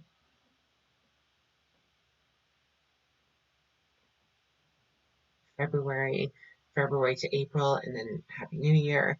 Um, let's take a look at these two as well and see. And then from there, I'll just kind of figure out, all right, so June and then November. So we'll say inconsistent as well.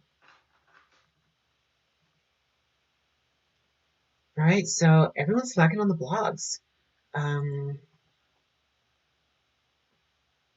that's not good news. Oh yes, and alternative unit was good there. Okay, so uncategorized blog articles.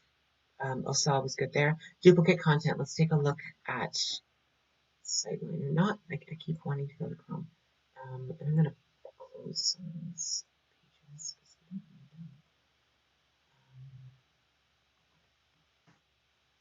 And I might just scan everyone here as well. Scan SiteLiner. OSAL.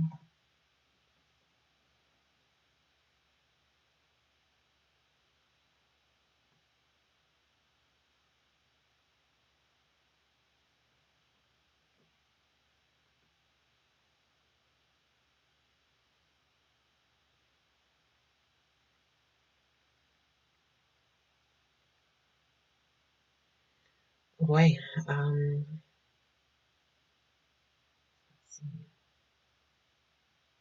While this is scanning, I'm going to be right back.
Hey y'all, I'm back.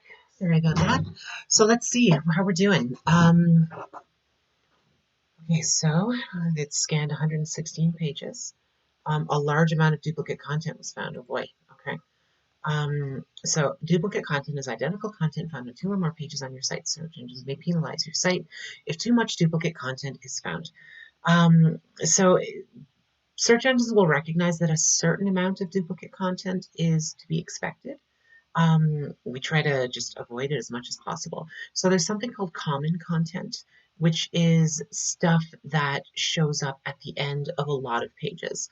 So for example, if you have a standard call to action that shows up at the end of your blog articles, that would be an example of common content. And that's not really penalized too much, though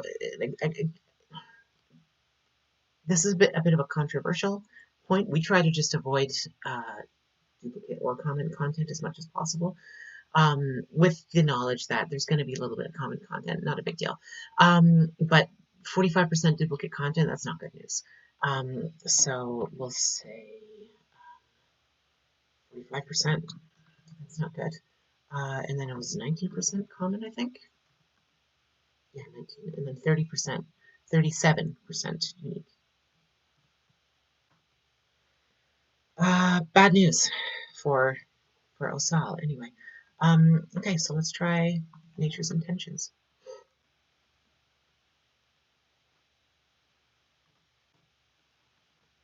We can also check to see if, we're not going to do that right now. What else can we do in the meantime? I guess there's not a whole lot. We'll just wait for the scan to be complete.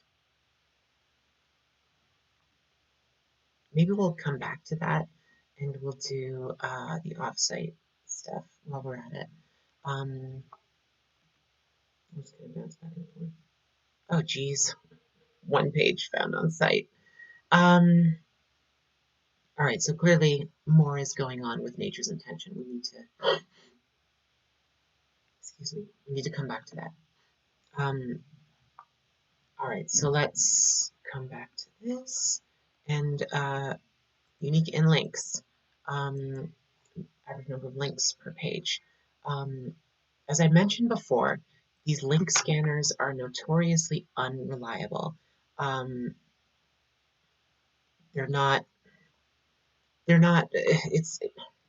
It's very difficult to know every single link coming into a website.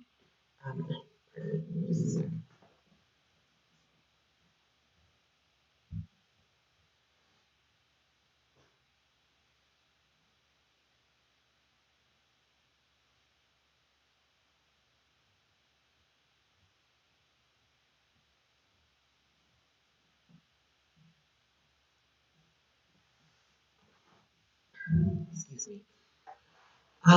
Yeah, it's very difficult to know every single source of every single link coming into a site. So I generally just use these as a barometer of how strong one's website is. And that's, you know, a lot of these, it's not surprising that there aren't any links because no one's linking to their book online page. So I often just don't include a lot of the ones at the bottom because it's going to skew the results a little bit. And the point I'm looking at here is trying to figure out if someone has been doing SEO to this website. And if someone is doing SEO, it's probably likely that they're not building a whole lot of links to random blog articles or book online pages. That's not indexed anyway, it's 404, but you know what I mean. It's more likely, usually what we find up here is service and solution oriented pages. So we've got hypnosis, NLP, integrated sessions, Meet Vivian, past life regression. Those are the kind of stuff that I would expect to see links going into. So really that whole list that I just put up there. I'm going to get rid of a lot of those. Yeah, I'm just going to cut it off there because everything below that is just random blog articles and stuff. And I don't expect there to be a lot of links to those anyway. So let's go back to the top. And I'm going to do the average again. 71. So now how I figure out whether or not someone's doing SEO is not necessarily by the number of links, but by the number of links compared with the domain age. So 11 years, 10 months. That's what, 120, 132, 142 months. So 71 divided by 142 is about 1 link per page every 2 months, which is not a whole lot of links. So what that tells me is that they're probably not doing SEO, or if they are, they did for a little while and stopped, or they just started doing SEO. So they're not really doing a whole lot when it comes to link building. So that's a good thing to know. Do they have a Google My Business page? Let's see.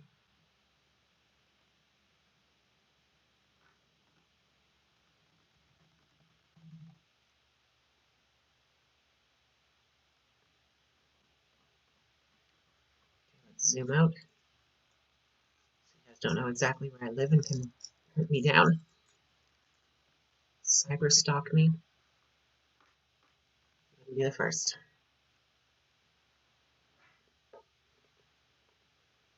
Okay, cool. So there's a Google My Business page that exists. Doesn't necessarily mean she's claimed it. Looks like she has. Yeah, she's responding to reviews, stuff like that. Okay. So Google My Business page claimed? Yes. So what do I mean by Google My Business page claimed? Google My Business is a way for people to put in businesses, shopping. However, not every business is tech savvy, but Google still wants people to be able to find places. So if you have like a little, I don't know, little old lady sewing shop or something in your neighborhood, chances that, you know, Nonna is going to know how to do set up a Google My Business page, probably pretty low. But Google still wants you to be able to find that shop. They still want you to know that it exists. So when they send out those cars that have the camera on the top of them, you've probably seen them before in your town. They'll take pictures of everything and they'll analyze that data. And from there, they'll be able to say, okay, there's a business here. So they'll create a Google My Business page for your business. They don't always catch it because, you know, sometimes for a lot of businesses, if it's like a home-based business or something like that, you don't necessarily have a sign up front. So that's something you might miss. Pardon me. However, in this case, they do have it. It is claimed. So NAP plus W complete. What's NAP plus W? That is a name, address, phone number plus website. That's called a citation, and citations are good. So we want to see that name, Vivian O'Sell. That's clearly keyworded. It's a little overkill, but whatever. So we've got an address, we've got a website, and we've got a phone number.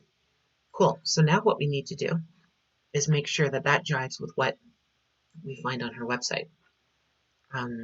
So osal.ca, obviously that's the same, 457-3330. Yep. Office, 1920 Young Street, Suite 200. Cool. So she passes that test. So yes, it's complete. Yes, it matches website. Business hours match website. Monday, Tuesday, Wednesday, Thursday, 10:30 to 6. Thursday, 10:30 to 6. Yep. Okay. So she's doing okay so far. Photos added. We know that that's a signal. That's a factor. Number of photos on a listing. 6, 7, 8, 9, 10, 11, 12, because that's just the street view. That I don't think that counts. So 12 photos. Google Posts. Do they have Google Posts? You might not have heard of Google Posts before. And if you Google Posts, you might not find anything. It's just kind of what SEOs call it. But it's a functionality within Google My Business that allows you to make posts. Doesn't look like she's using it, so we'll say no. It's rare for me to find businesses that are using it, but not unheard of. Number of reviews, 34, and review rating is 4.6. We know that Google considers both the number of reviews and the review rating. I don't know exactly what the formula is. Someone else had 5 reviews and it was 5 stars. Is that better than 34 reviews and having 4.6? I don't actually know. I just know they consider both, and obviously it's better to have a higher star rating than a lower star rating. Shocking, I know. But you also want to have a higher number of reviews as well. So let's just take a look at everyone while we're here. So let's scroll back out. So we got let's see if we can find these guys here. Nature's Intentions Naturopathic Clinic. It's probably them. Let's see. Yeah, that's the same website. Okay, so start off. We want to make sure that it is claimed, and it looks like it's claimed. So claimed, yes. NAP plus W complete. So that name, address, phone number, and website. So yes, that is complete. NAP W. Uh-oh.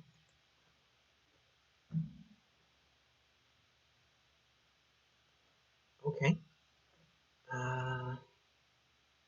That website was working a minute ago.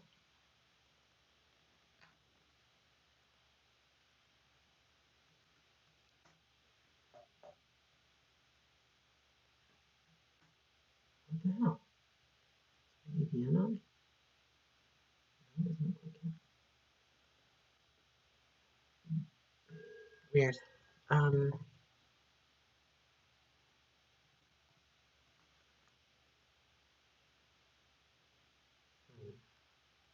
Let's try a different browser.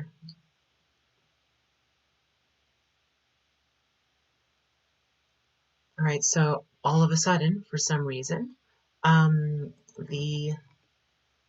this website is no longer loading. There's a few different reasons, possibilities for that. That's weird. So I may have to come back to this at another time. Maybe they're doing some maintenance and it's just bad luck. So I can't check these two. Oops.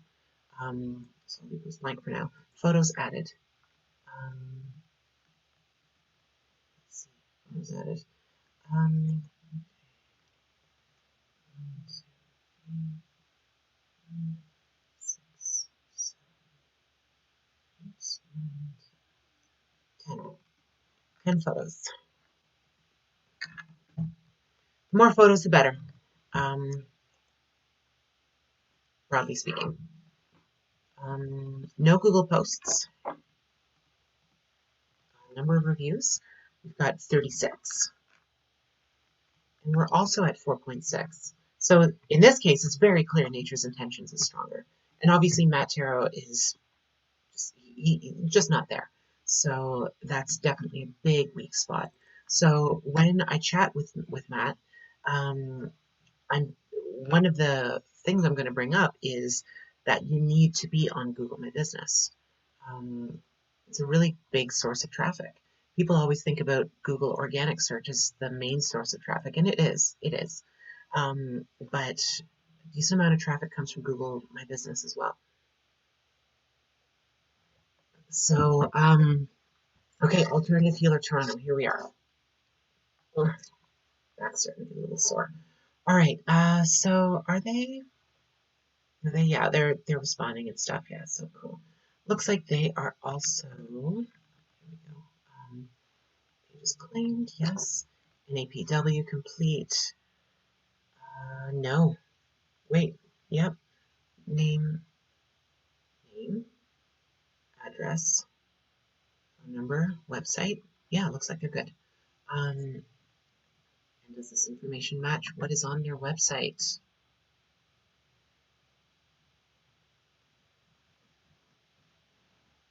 Let's see. Getting tired yet? Getting bored yet?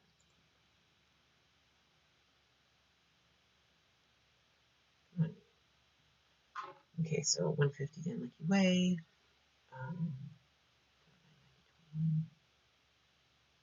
Yep, okay, so all is well there. Yes, yes. And hours. Of course, it's got to be all like wonky bonkers hours. I don't see the hours listed. Do they even have a contact page? Was that it? No, that takes us to an app. Menu, shop, log. Yeah, they don't even have a, weird. All right, so we'll say no, because they don't have, doesn't look like they have their business hours listed. Unusual, but okay. Okay, so photos added. Let's take a look.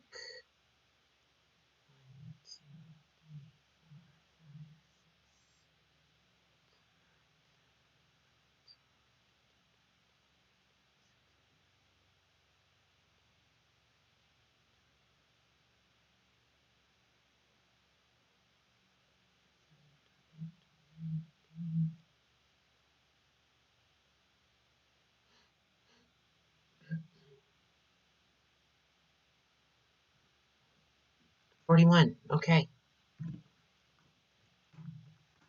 Just so y'all know, these photos are, if you're a healthcare practitioner, or like even an alternative healer or a energy worker, Reiki worker, whatever, these are the kind of photos that Google My Business likes.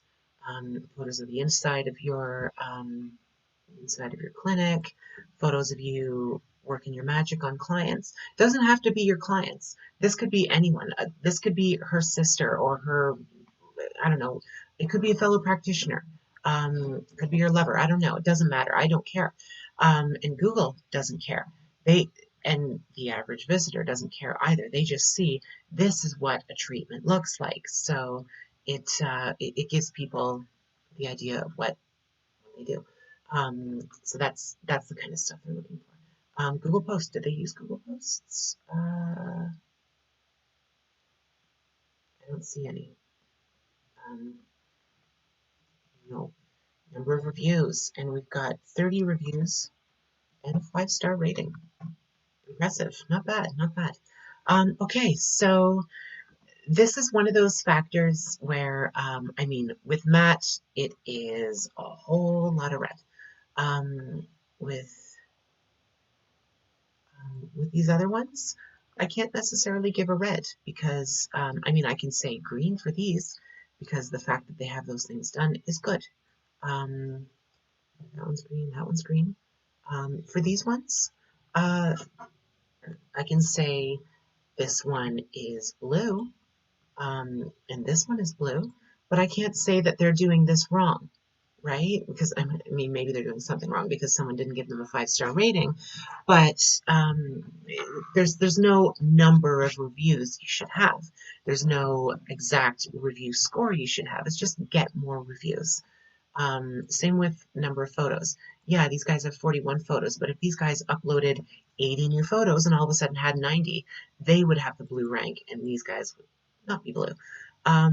So it's another one of those, it's less objectively right and wrong, and more you're doing better than the other guys. Okay, so what were we waiting on up here? Duplicate content scan, right? Which we didn't run because this website is messed up for some reason. So I'll probably have to come back another time to do that one. All right, let's go through. I don't even know if we're going to be able to scan this page properly. I might have to come back to it another day. And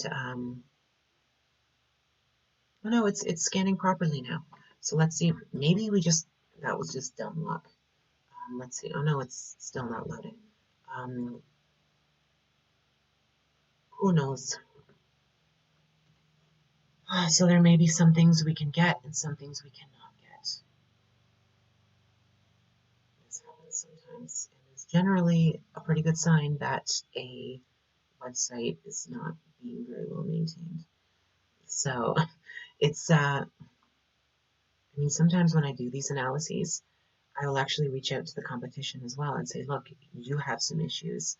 I can usually work with between 3 to 5 people within the same niche by positioning them for different things, as well as just broadly increasing their traffic. Because for the most part, businesses don't care about being number one in Google. They care about getting more business. And if they're getting more business, they might be at the bottom of page one or the middle of page one, but they don't really care. They're busy enough that they're still practicing. They're paying their bills. They're doing well financially, and that's what they care about. So I can usually work with, depending on the niche, depending on how big it is, usually like 3 to 5 people per niche. So these guys are big. I got a lot of pages. Pardon me. 194 pages on their site. Not bad, not bad. Pages index that shouldn't be. We're going to, damn it, stop doing that. We are going to run the broken link checker as well. I'll refresh it because I know it's gonna be a bloopy bloop, whatever that means. So we're gonna run that 5756Z.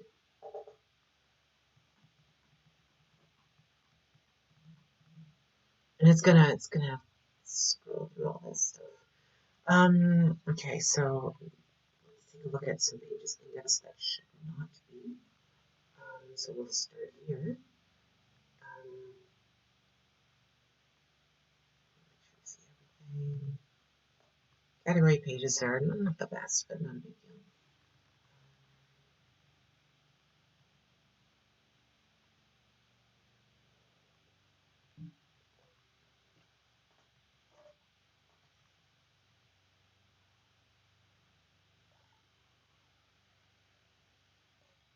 Pour myself some more water.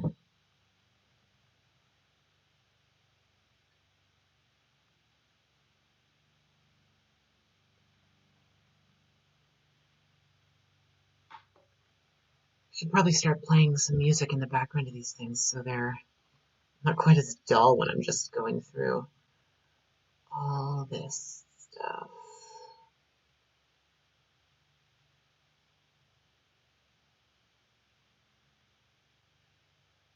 If you have any royalty-free music that you're willing to let me use, drop a link in the comments below.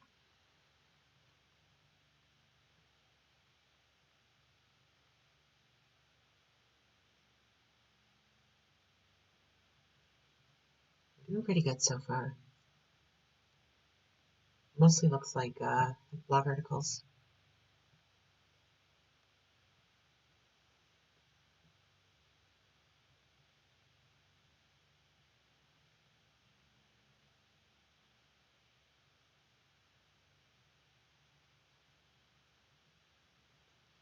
Privacy policy, yeah, that's one that they should maybe not be indexable. It's not even a big deal if is indexed. We're mostly looking for like huge numbers of pages that we don't need to have indexed. That'll be a little grimy.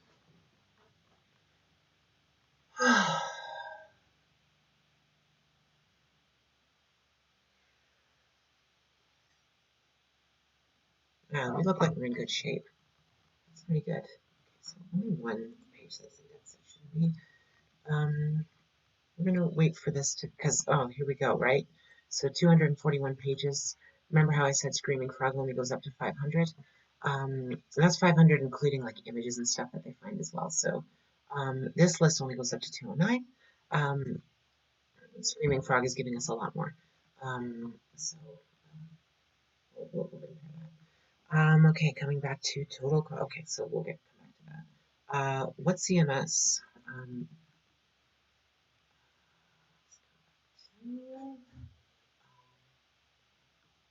CMS.org. Did I do this right? Yeah. Okay, I did. Right. You could not detect a CMS. Okay. So that's kind of weird when that happens. There's some different reasons why that might be the case. It's probably that this is all gummed up. Like we can't even load the damn website. Okay, well now it's loading. I'm very confused. Okay, so we can try wp-admin, and that if they're okay. So it's not WordPress.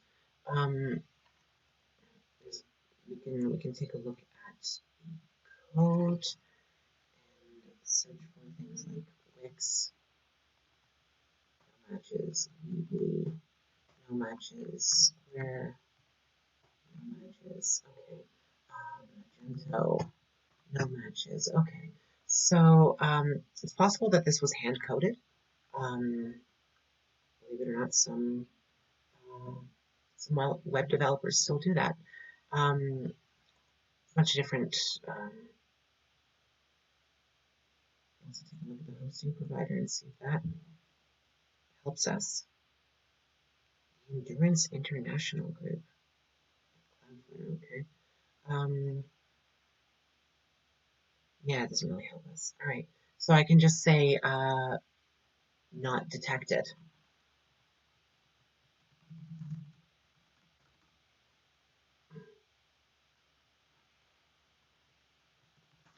So it could be that they have no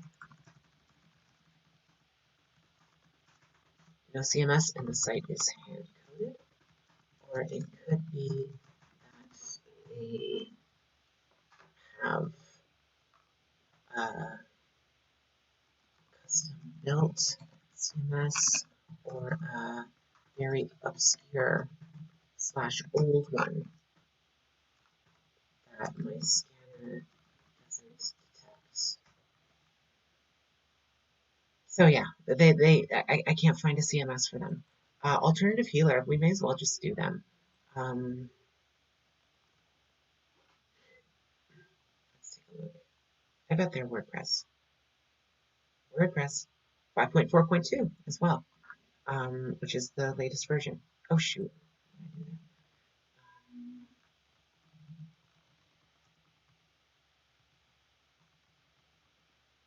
Cool. So that is actually that's good. Not that WordPress is the only good CMS. There are other CMSs that are good for SEO. It's not the only CMS out there that will get you right, but WordPress is well known for being good with SEO.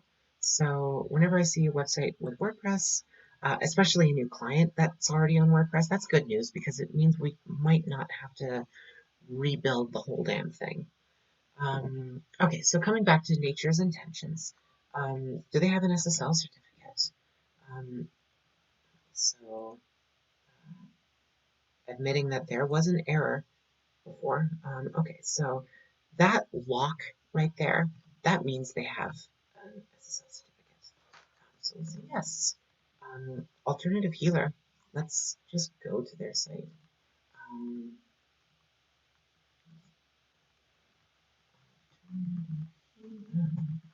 .ca. got an SSO as well, it looks like. Cool. Okay. So that's easy to check off right there. Okay, so let's go to GT Metrics and test their page load speed. So let's scan GT Metrics, and with this one I have it open here. Analyze.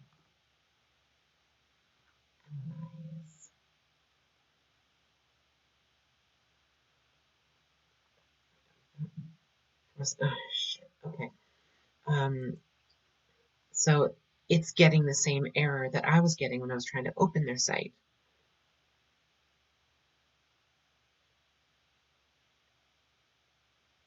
So I can't load it.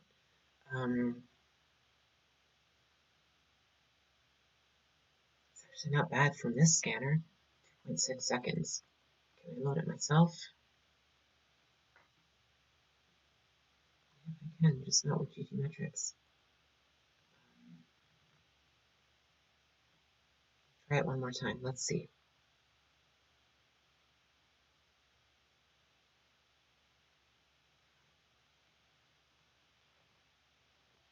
There we go. Now it's loading. What the hell? Whatever. 2.6 plus whatever this is going to give us. 3.3. 2.95. So 3 seconds. That is the very edge of what I will accept on a website.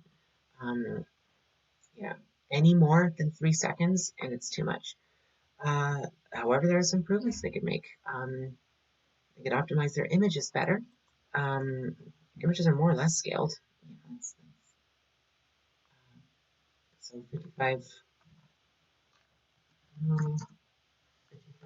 kilobyte improvement possible, which doesn't sound like a lot. And in the grand scheme of things, it isn't. But Amazon did a study once, and I don't remember the exact numbers, but I think it was for every extra millisecond their website took to load, they lost $1 million a day or something like that. And obviously that's Amazon, and these guys are never going to be pulling in the amount of traffic and the amount of sales that Amazon would. But it's still something to consider. If you can shave a millisecond off of your loading time, that can make a difference in converting 1 more client, 2 more clients a month, which for a lot of us who run small businesses, 2 more clients a month would make a difference. Okay, so external requests. 16, so that's 30. It's still seems high. Not the worst. Strongest so far, but not the worst. Not the best either. Code minified. Is there code minified?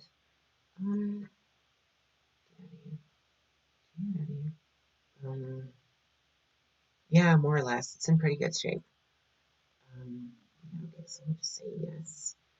AMP. Let's go back to the AMP checker.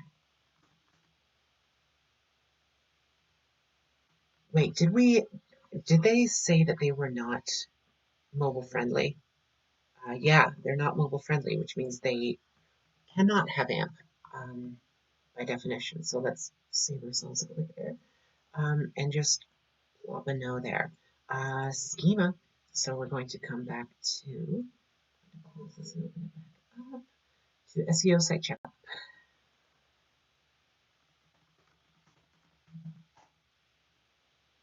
This spicy boy.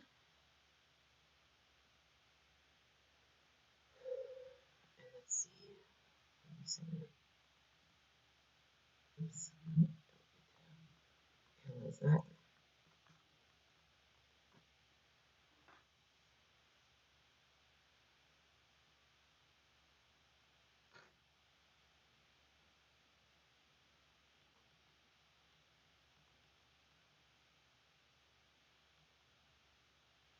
Maybe next time I do this, I'll have a chat box. So any of you who are watching can maybe ask some questions as I go through this. Okay, so what am I doing? Schema. So data does not take advantage of microdata. No. So okay, custom 404. They do have no index. I did see that as well. Oops.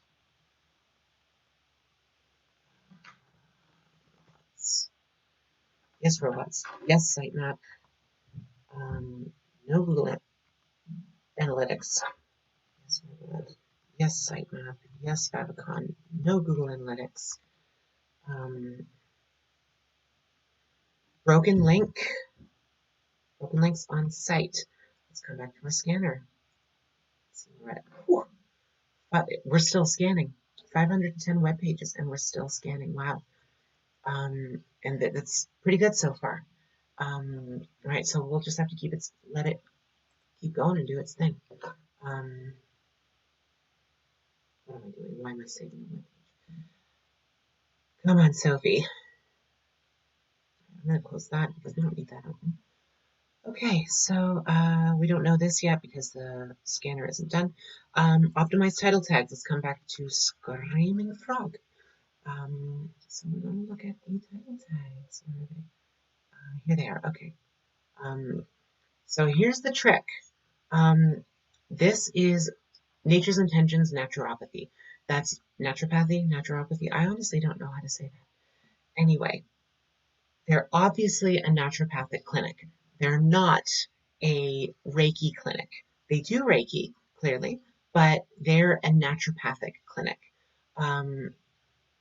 And so, I mean, that actually bodes well for Matt. The fact that a business that does Reiki on the side is the thing that's ranking, as opposed to Reiki businesses ranking.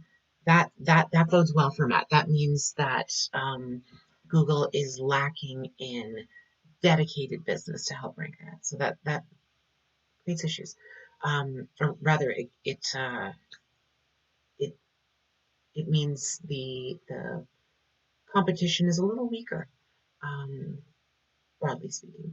So let's take a look at these. So the point I'm trying to get at there is that the keywords that we're looking for in these title tags are not necessarily going to be Reiki related title tags, though Toronto Reiki Treatment Center is clearly one. What is Reiki? That's a great keyword. It's a great longer tail keyword. Not long. It's not as long as it could be, but we want to see if these look like they could be keywords. And after a while doing this, you kind of just get an instinct for what a keyword might look like. So in general, these look like they're pretty well done. It repeats Nature's Intentions Naturopathic Clinic over and over again. And so that might seem spammy on one end because it says naturopathic clinic every chance you get. But because naturopathic clinic is in their name, they are able to stick their keywords everywhere. In the same way, we worked with a spa a number of years back, and Spa Toronto was part of their name. It was the business name Spa Toronto. And so we were able to put Spa Toronto all over the place. It was really beneficial for them. Anyway, so from a title tag perspective, they're pretty good. I'll say 80%. Optimize meta descriptions. See where we're at there.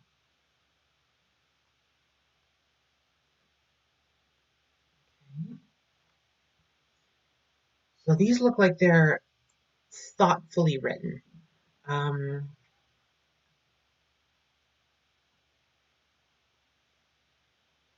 In general, like it looks like there's a unique one for every page.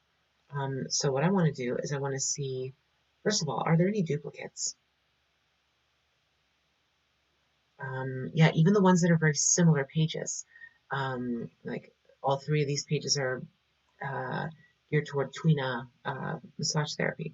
And it would have been very easily for them to just copy paste 3 times, but they didn't. They came up with something different, so that is a good sign for them.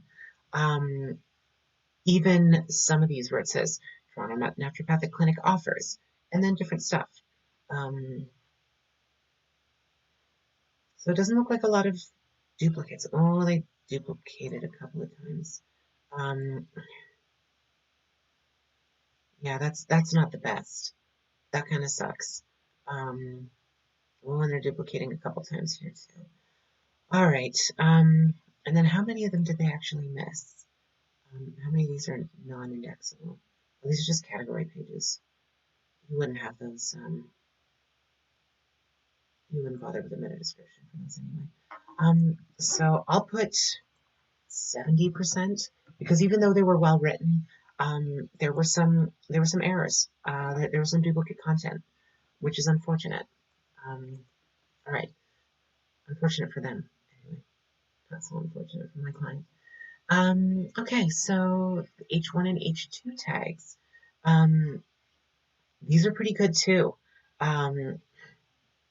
If I was writing these, I would probably put homeopathic treatment services in Toronto or something like that. To just put more of a broad long tail keyword in there, or hypnosis services in Toronto. I would do more in-depth keyword research. Corporate wellness solutions in Toronto or something like that. Just to cram as much stuff in there as I could. Acne skincare solutions for teens in Toronto or something. These are not bad. They're not great. Excuse me. Weight loss overview, related articles. This is all just poop, but that's okay.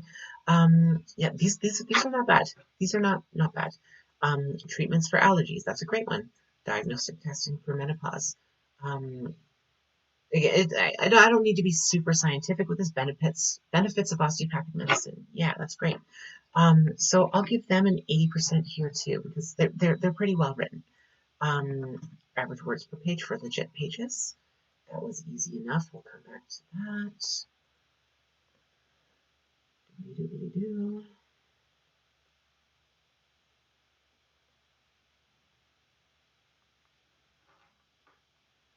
Naturopathic? Is that a typo? Is naturopathic a thing? Let's find out. Oh, we're finished. 548. Whew, 548 pages and only one broken link. That's not bad. Okay, naturopathic medicine is a thing. Where are we? Okay, so broken link gave us 548 pages. Here. 540. So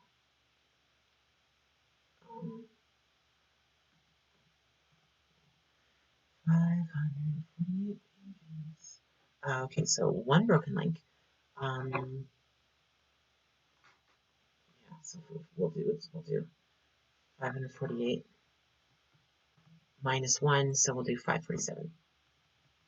Great. Okay. And that might not be 100% precise, but again, we're doing Nature's Intentions Naturopathy is not my client in this case, right? Matt Tarot is my client, and my job is to go back to Matt and say, this is where your competition's standing. So they might have a few fewer pages, and that's not really going to make that much of a difference in figuring out Matt's strategy from here. So blah blah. What was it in 404 error? No, it was an outgoing link. Yeah, okay, so no 404 errors. That's pretty good on a page that big. Though it's honestly not that hard to get rid of 404 errors. There are scanners you can have on your website that will scan these things for you. Okay, so let's come back to average number of words per page. Okay, so they have a lot of really spicy pages. Oh wait, no, I'm doing word count shit. Okay, let me try that again. Okay. Really? 188 links to a garbage page. See, this is what I say when I mean these link scanners are notoriously unreliable. I will not include that in there because that is probably bunk.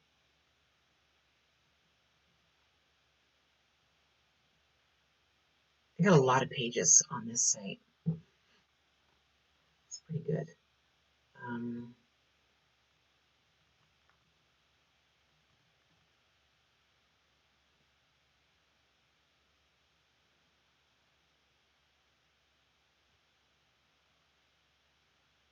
And then at this point, we get into category pages and blog articles and stuff. So we're going to cut it off there.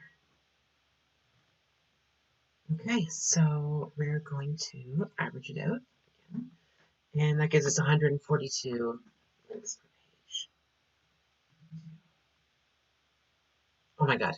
I was supposed to do words per page, wasn't I? Okay. Well, 100. Sophie, come on. Okay. I've been doing this for too long, apparently. Okay, so let's go back.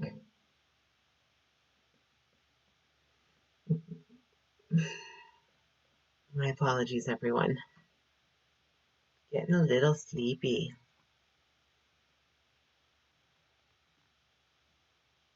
Let's try this again. And we're going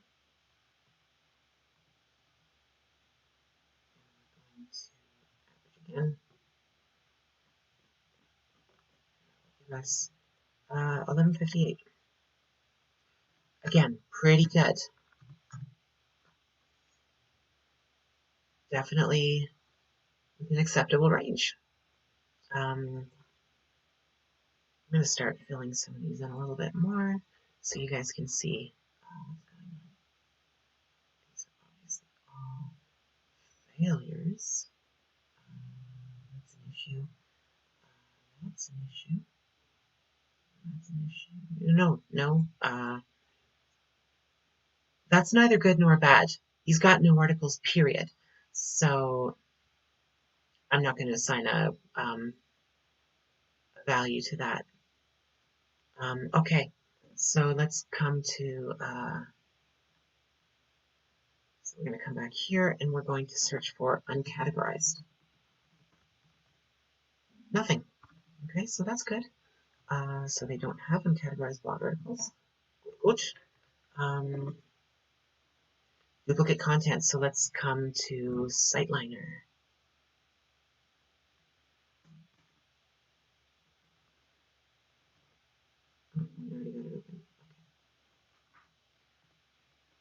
You know what, while we're waiting, we'll just get the broken link scanner to start scanning alternative healer.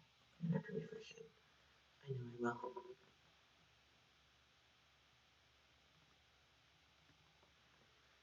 Into S8T. Let's find out.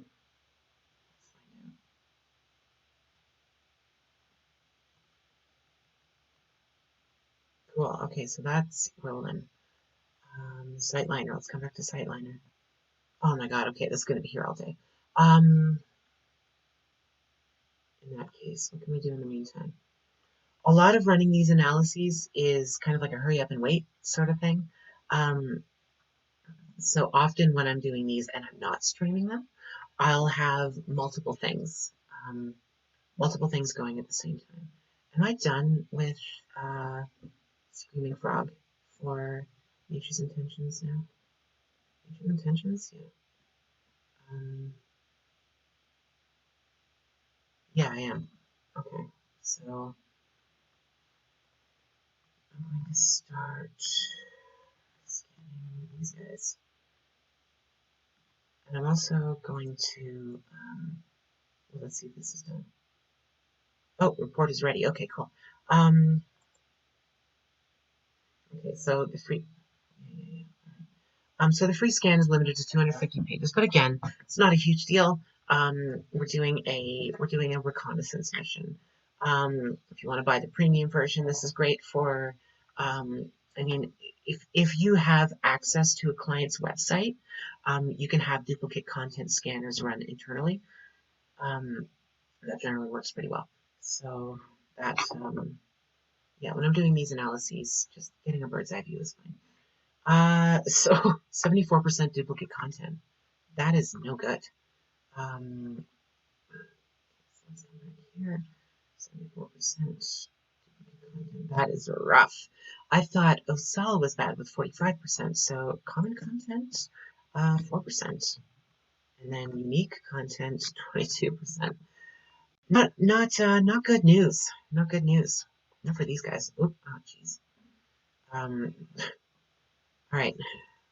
Oops. Oh my God. Well, I'm struggling. Struggling. Okay. I'm going to scan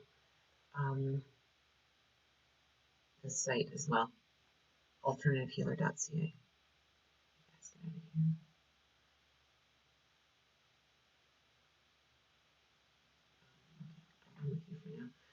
At this point, a lot of this work is going to be clearing up, tying up loose ends. So there's some blanks, but I've done a lot of the analysis already. And then once I've gone through all this, because y'all have been so patient with me in getting to the end of this journey, I'm going to, wow, this, geez. Oh, I see, that's why the problem is. Yeah, because all of you have been so patient in getting to the end of this journey for me. We're going to take a look at interpreting these results and see what they mean, and see what, why all this information, why you should care, basically, why you should care about all this.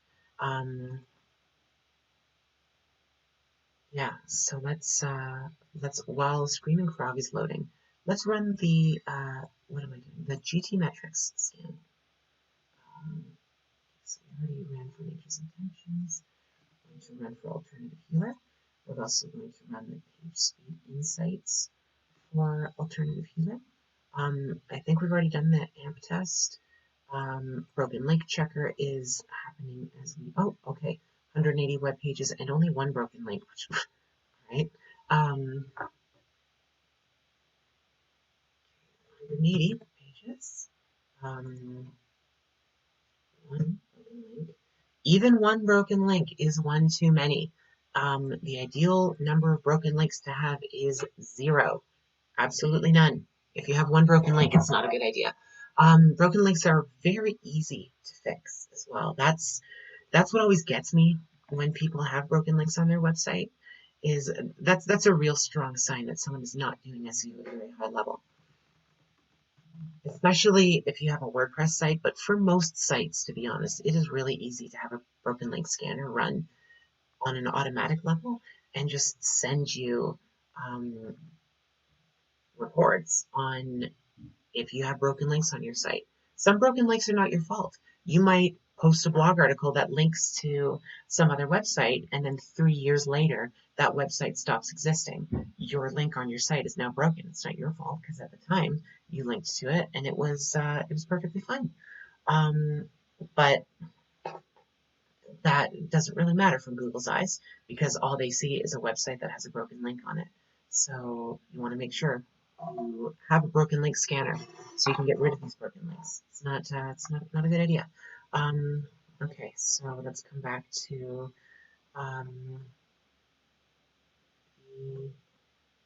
where are we looking? SEO site checkup, right. Okay, so let's take a look for schema. No, microdata is what it's called on this. Yes. Robots. Yes, it does. It does. It. So that is right. This is wrong. Sitemap. XML is there. Great.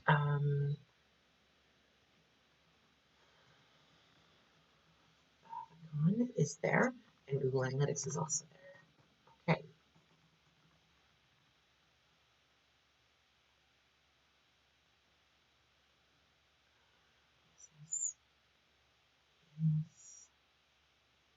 So now we're starting to see like a clearer picture of where everybody sits.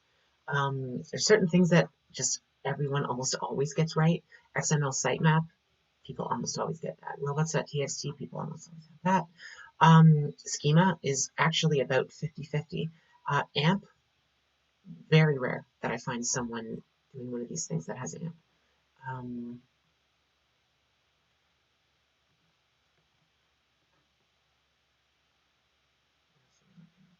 11.7 seconds, wow. 11.7 plus 43.4 seconds, come on.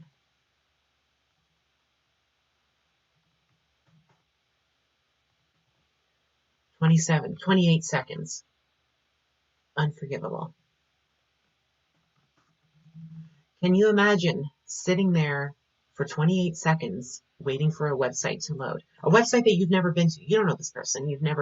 It's not like your cousin or your best friend just said, hey, I just finished my website. Can you tell me what it looks like? Tell me what you think. No, this is a random website that you just came to through search. I can't possibly imagine sitting there that long waiting for a website to load. I barely want to sit there and wait for it to load myself, and I'm doing this for a client. So yeah, not this website sucks. And why does it suck? Let's see. Images properly scaled is what I'm looking for right now. Images, actually, they're pretty good.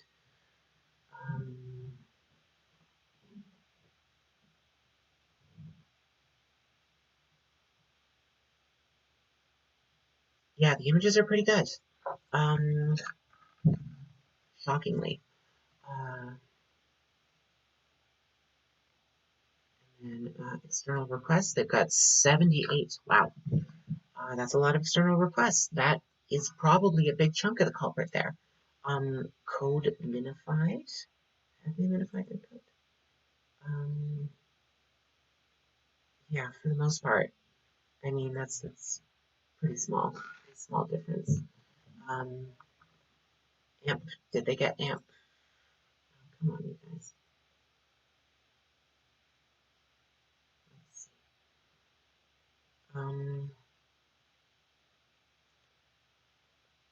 So I think we're done with GT metrics. Let's go back to Screaming Frog. It's probably done scanning. And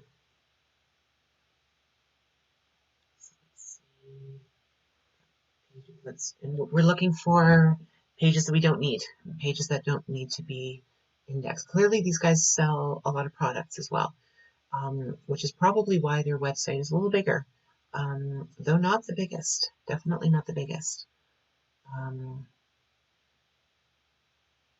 Product tags. Tags are unnecessary. 2, 3, 4, 5, 6, 7, 8, 9, 10, 11, 12, 13. Okay, and now we get to non-index. So, okay, so we'll say 13. So 167. Okay, so now we can say in this section, the strongest is nature's intentions. These should not be blue. In fact, they should be red. Pages index that shouldn't be. I mean, these are all wrong. So I'm not going to say, like, yeah, these two are stronger, but it's still wrong. And Matero is just a disaster. So nature's intentions is strongest from so far. We start going down the list. No idea what's going on with the CMS. Okay, so we're coming towards the end. No AMP.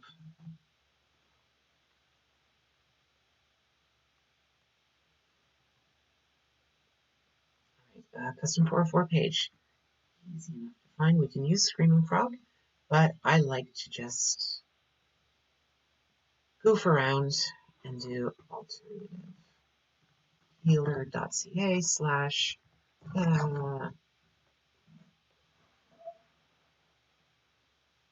that puts a smile on my face. It's silly. It's dumb. Okay, so they don't even use a 404 page. They just redirect right to the home page, which is good. That works just fine. Yeah, that works. Custom 404 page. Yes. 404 errors. They did not have any. I don't think, did they?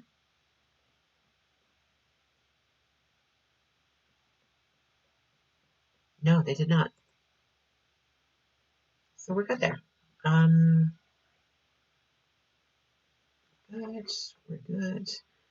All right. So it's starting to become a lot clearer what's happening with these websites. Who's the strongest? Who's the weakest?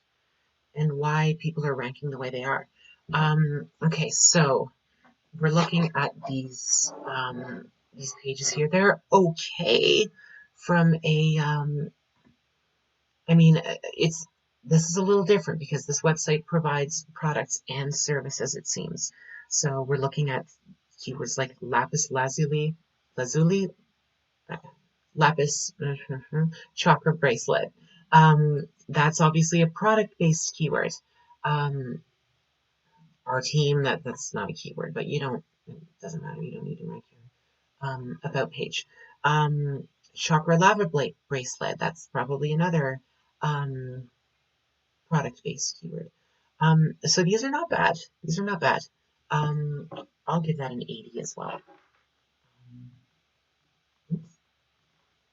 Optimize meta descriptions. Let's come back up here and see what's happening with our meta descriptions.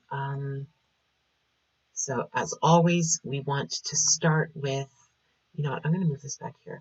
As always, we want to start by making sure the meta descriptions are not duplicate and they aren't missing. So we can tell a whole whack of them are missing. And it looks like it's on a lot of, these are some pages that, like, so the product tags that I said probably shouldn't be indexable anyway. I wouldn't bother writing meta descriptions for them, but also I wouldn't have them indexed. Um, but there is a lot that we're missing. They wrote a meta description for this page, which is not indexable. Um, so we're looking for duplicates. The keywords, keyword targeting is not great.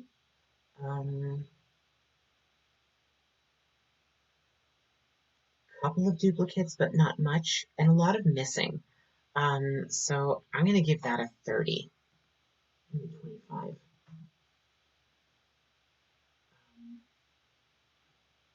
I'm going to make notes to say why. Missing poor and then let's take a look at their H1, H2 tags. This is always my least favorite part of it because it's so boring. Not everything about the SEO world is super glamorous, my friends. So, these are not terrible. They're not great. There's not many I don't think there's any secondary H1 tags, which is okay. You really only need one. Just got an error message. It looks like we're okay. All right. Yeah, not great. That's definitely not a good keyword. Yeah, we're not doing so well with keywords in our. Okay, so our H2 tags are not even still, it's pretty weak. I'll give them a 20.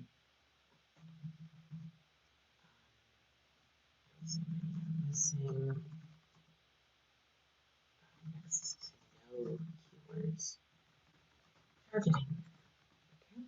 Okay. Average words per page.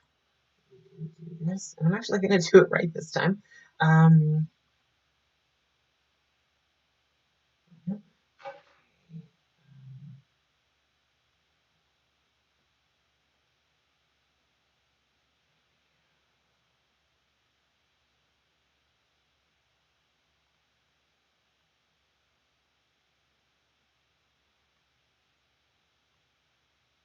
And again, because these are like just poopy pages that shouldn't be active in the first. Actually, you know what? There's more of these than I thought there was originally. 1, 2.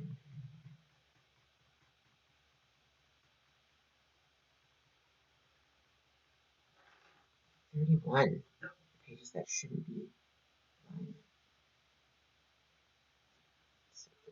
31. So that would be 149.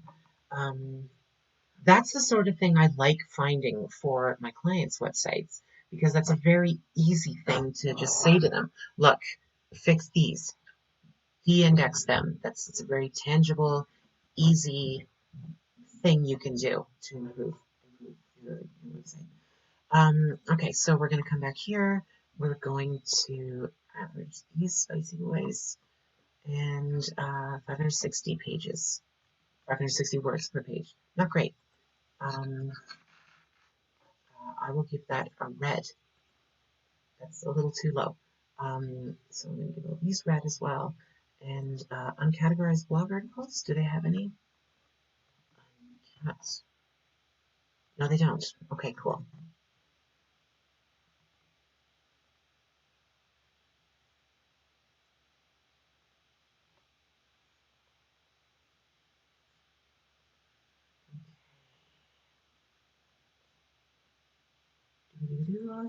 Did I run the Siteliner scanner? I think I did.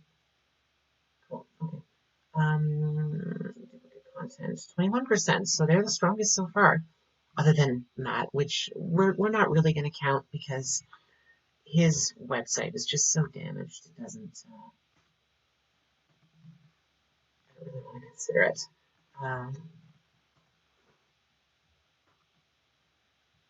I'm going to recommend that he get an entirely new website. Okay, average number of links per page. This is also very boring to me, this particular part. But what can we do? Sometimes in our jobs we have to do things that are boring, and we do it anyway. Even though it's boring, we don't want to do it.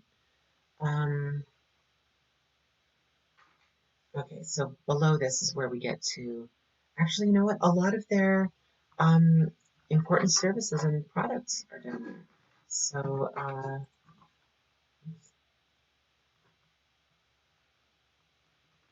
going to include them. You know what? A lot of their product pages, their services pages are non-indexable. Oh wait, no, because those are 301 redirects. Okay, so never mind then.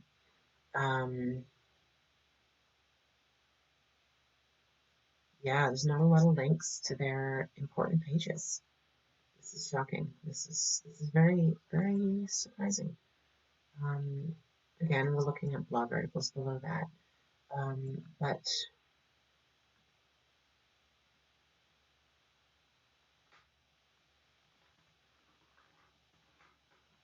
yeah, this is pretty weak.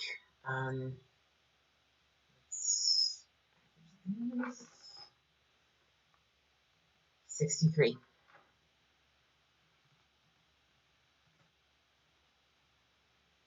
Okay, so Nature's Intentions wins.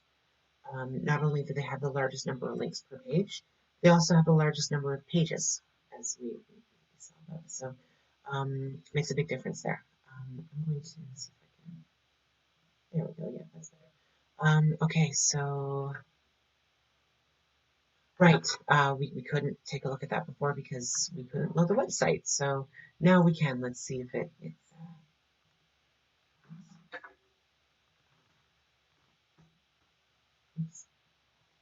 Come on, hands, work properly.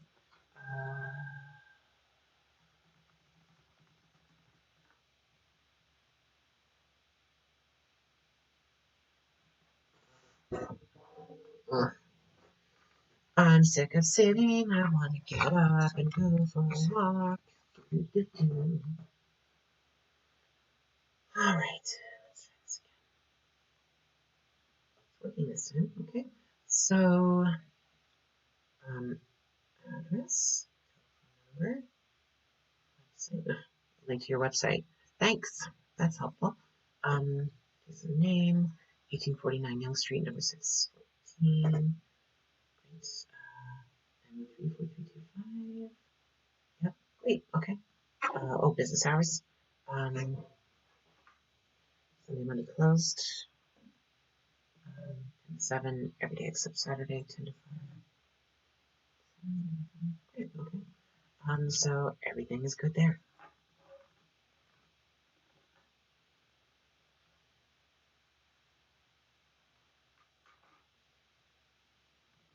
Okay, so now finally, this part is usually pretty quick to go through, because I'm just going to go back to the Sal's website, and oh, did we already scan her? No, we didn't. Okay, so she's got a Facebook page, she's got a YouTube, she's got Instagram, she's got LinkedIn. So we'll do Facebook, and we'll say yes. Twitter didn't look like it was listed. Include the link. Instagram, yes. And okay, so she has Instagram, yes. YouTube, she has. Oh, she's quite active. Yes. And then latest video uploaded was 2 months ago.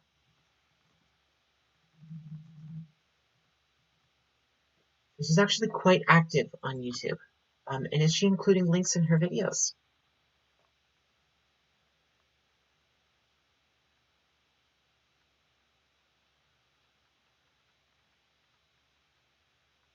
Yes, she is. She's doing a good job with YouTube.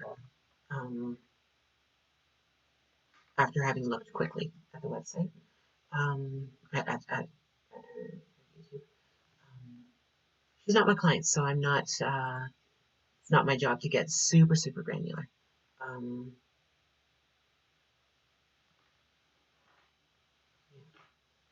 Okay, so oh, get out of here.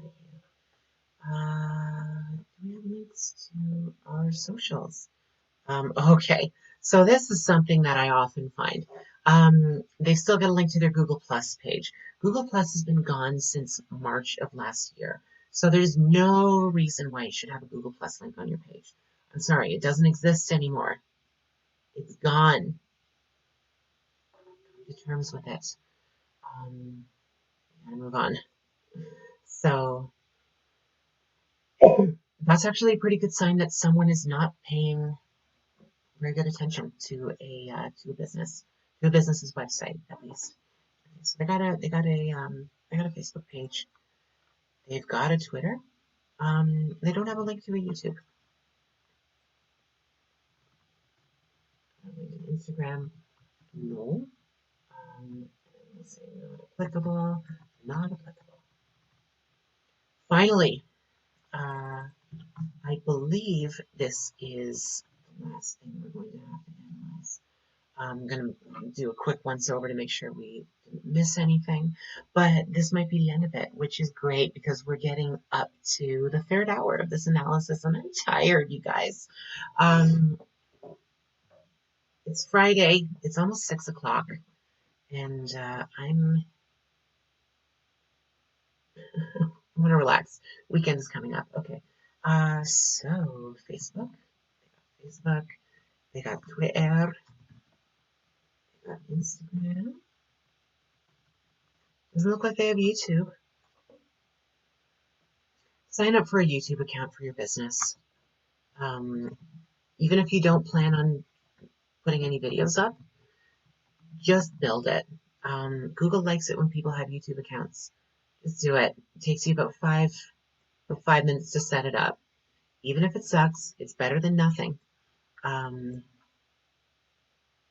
Post videos. I know some people don't like videos. I don't want to put myself in front of the camera. I know. Don't shoot the messenger.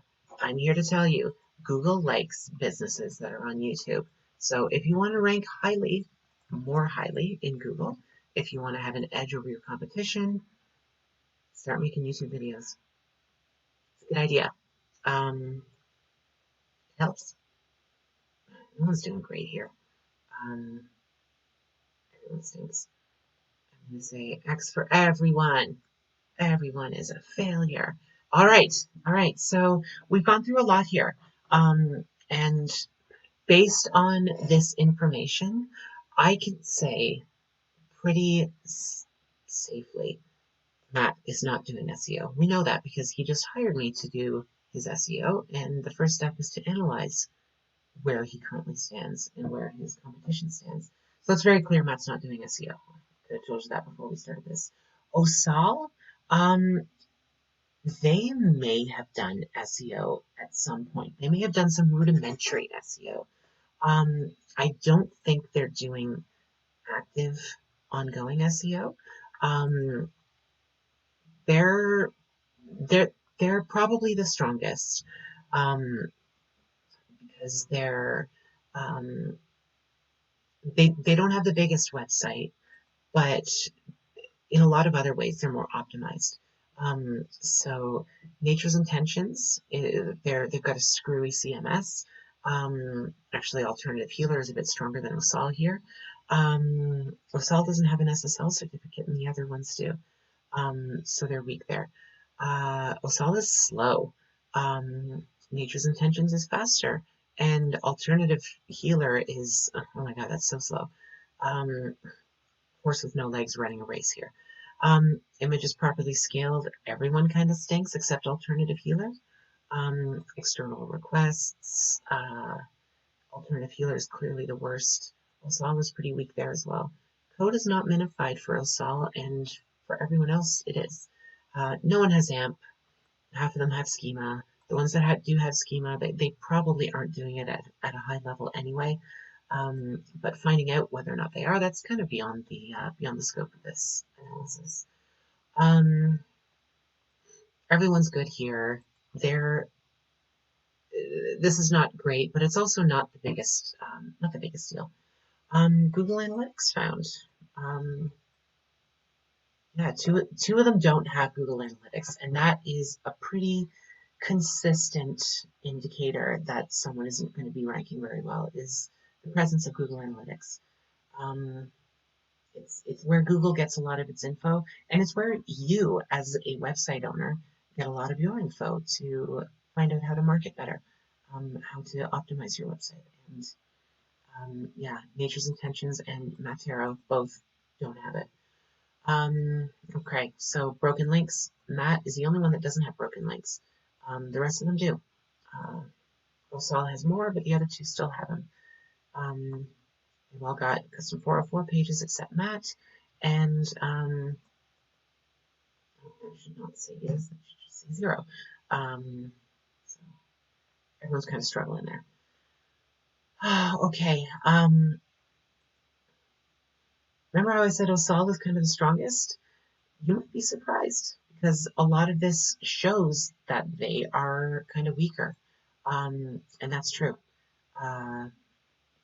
However, when we looked at the rankings, the notes here, it's pretty clear that OSAL was ranking the best, consistently ranking above Nature's Intentions, consistently ranking above Alternative Healer. They're consistently ranking above everyone except for these pages that weren't their direct competition. So there's got to be something there. If you look at content, everyone's struggling. Everyone sucks there. Mobile friendly, everyone. So that is going to be a big drawback for Nature's Intentions, is the fact that they're not mobile friendly. Google likes to rank websites higher that have a good mobile presence, even on desktop. I know when I did that analysis, I did it on desktop, but Google still prefers websites that have that are mobile responsive. So that's going to be a big downer for Nature's Intentions. OSAL's blog looked like it was more active, but they're like no one's blogging from a very good perspective. So let's keep going. Average links per page. These guys have more, and they also have more pages. Weird, I know. They've got more reviews, and they are tied there. and they've got fewer Google My Business photos added, but in a lot of other ways, they're fairly comparable. Um, the fact that they're still ranking higher tells me a few things. First of all, there's probably some things going on that I didn't analyze because this analysis is nowhere near exhaustive when it comes to the factors that Google has. They've got hundreds of different factors they consider, and I can't look at them all. I'd be here all day. I'd be here for a few days. In fact, I was already here all day, and I only analyzed what about 40, 45, 50 something.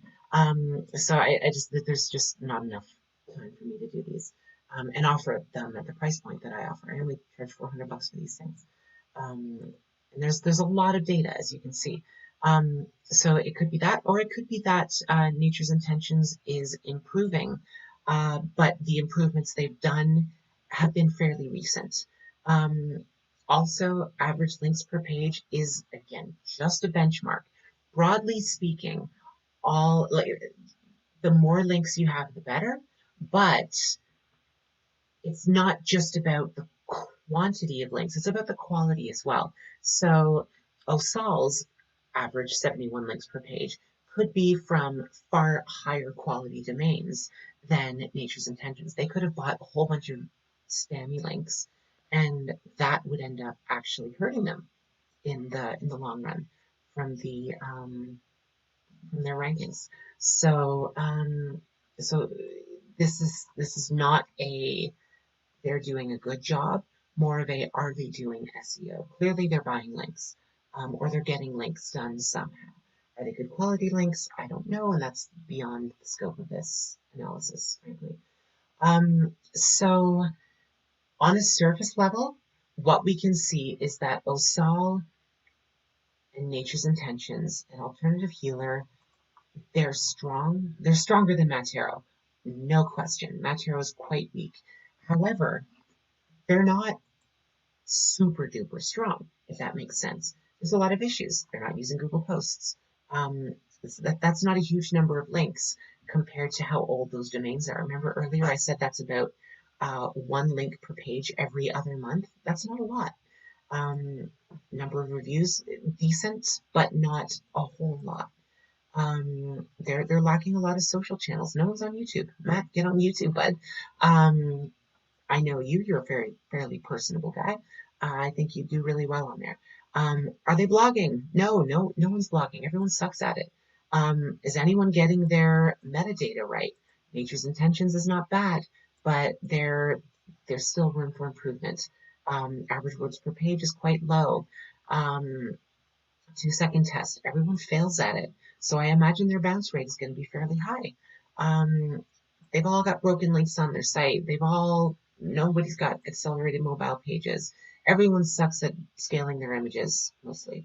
Everyone's got pages indexed. So there are some significant problems with Matt's competition here. So the fact that he is quite weak in his current rankings is not a kind of doomsday prediction for him, but more saying, hey, you suck right now, but your competition sucks too. You just happen to suck more than them right now. So all you have to do is suck less, and you can rank more highly. So that's the SEO analysis for Matt. I'm not going to show you the proposal that I will give to Matt that comes along with this. I don't feel like that's right to include in these. That's more private between me and my client. But I hope you got something out of that and got a better understanding of what all this stuff means and the amount of work that goes into finding out if I can rank a website and what it'll take to rank a website. As always, feel free to reach out. You can find me, Sophie, at cloudsurfingmedia.com. I do this for a living, and if you're interested in getting an SEO analysis done, feel free to reach out. I'd love to shoot a video around your business as well and see how we can help you. Thanks for hanging with me this 3 hours exactly.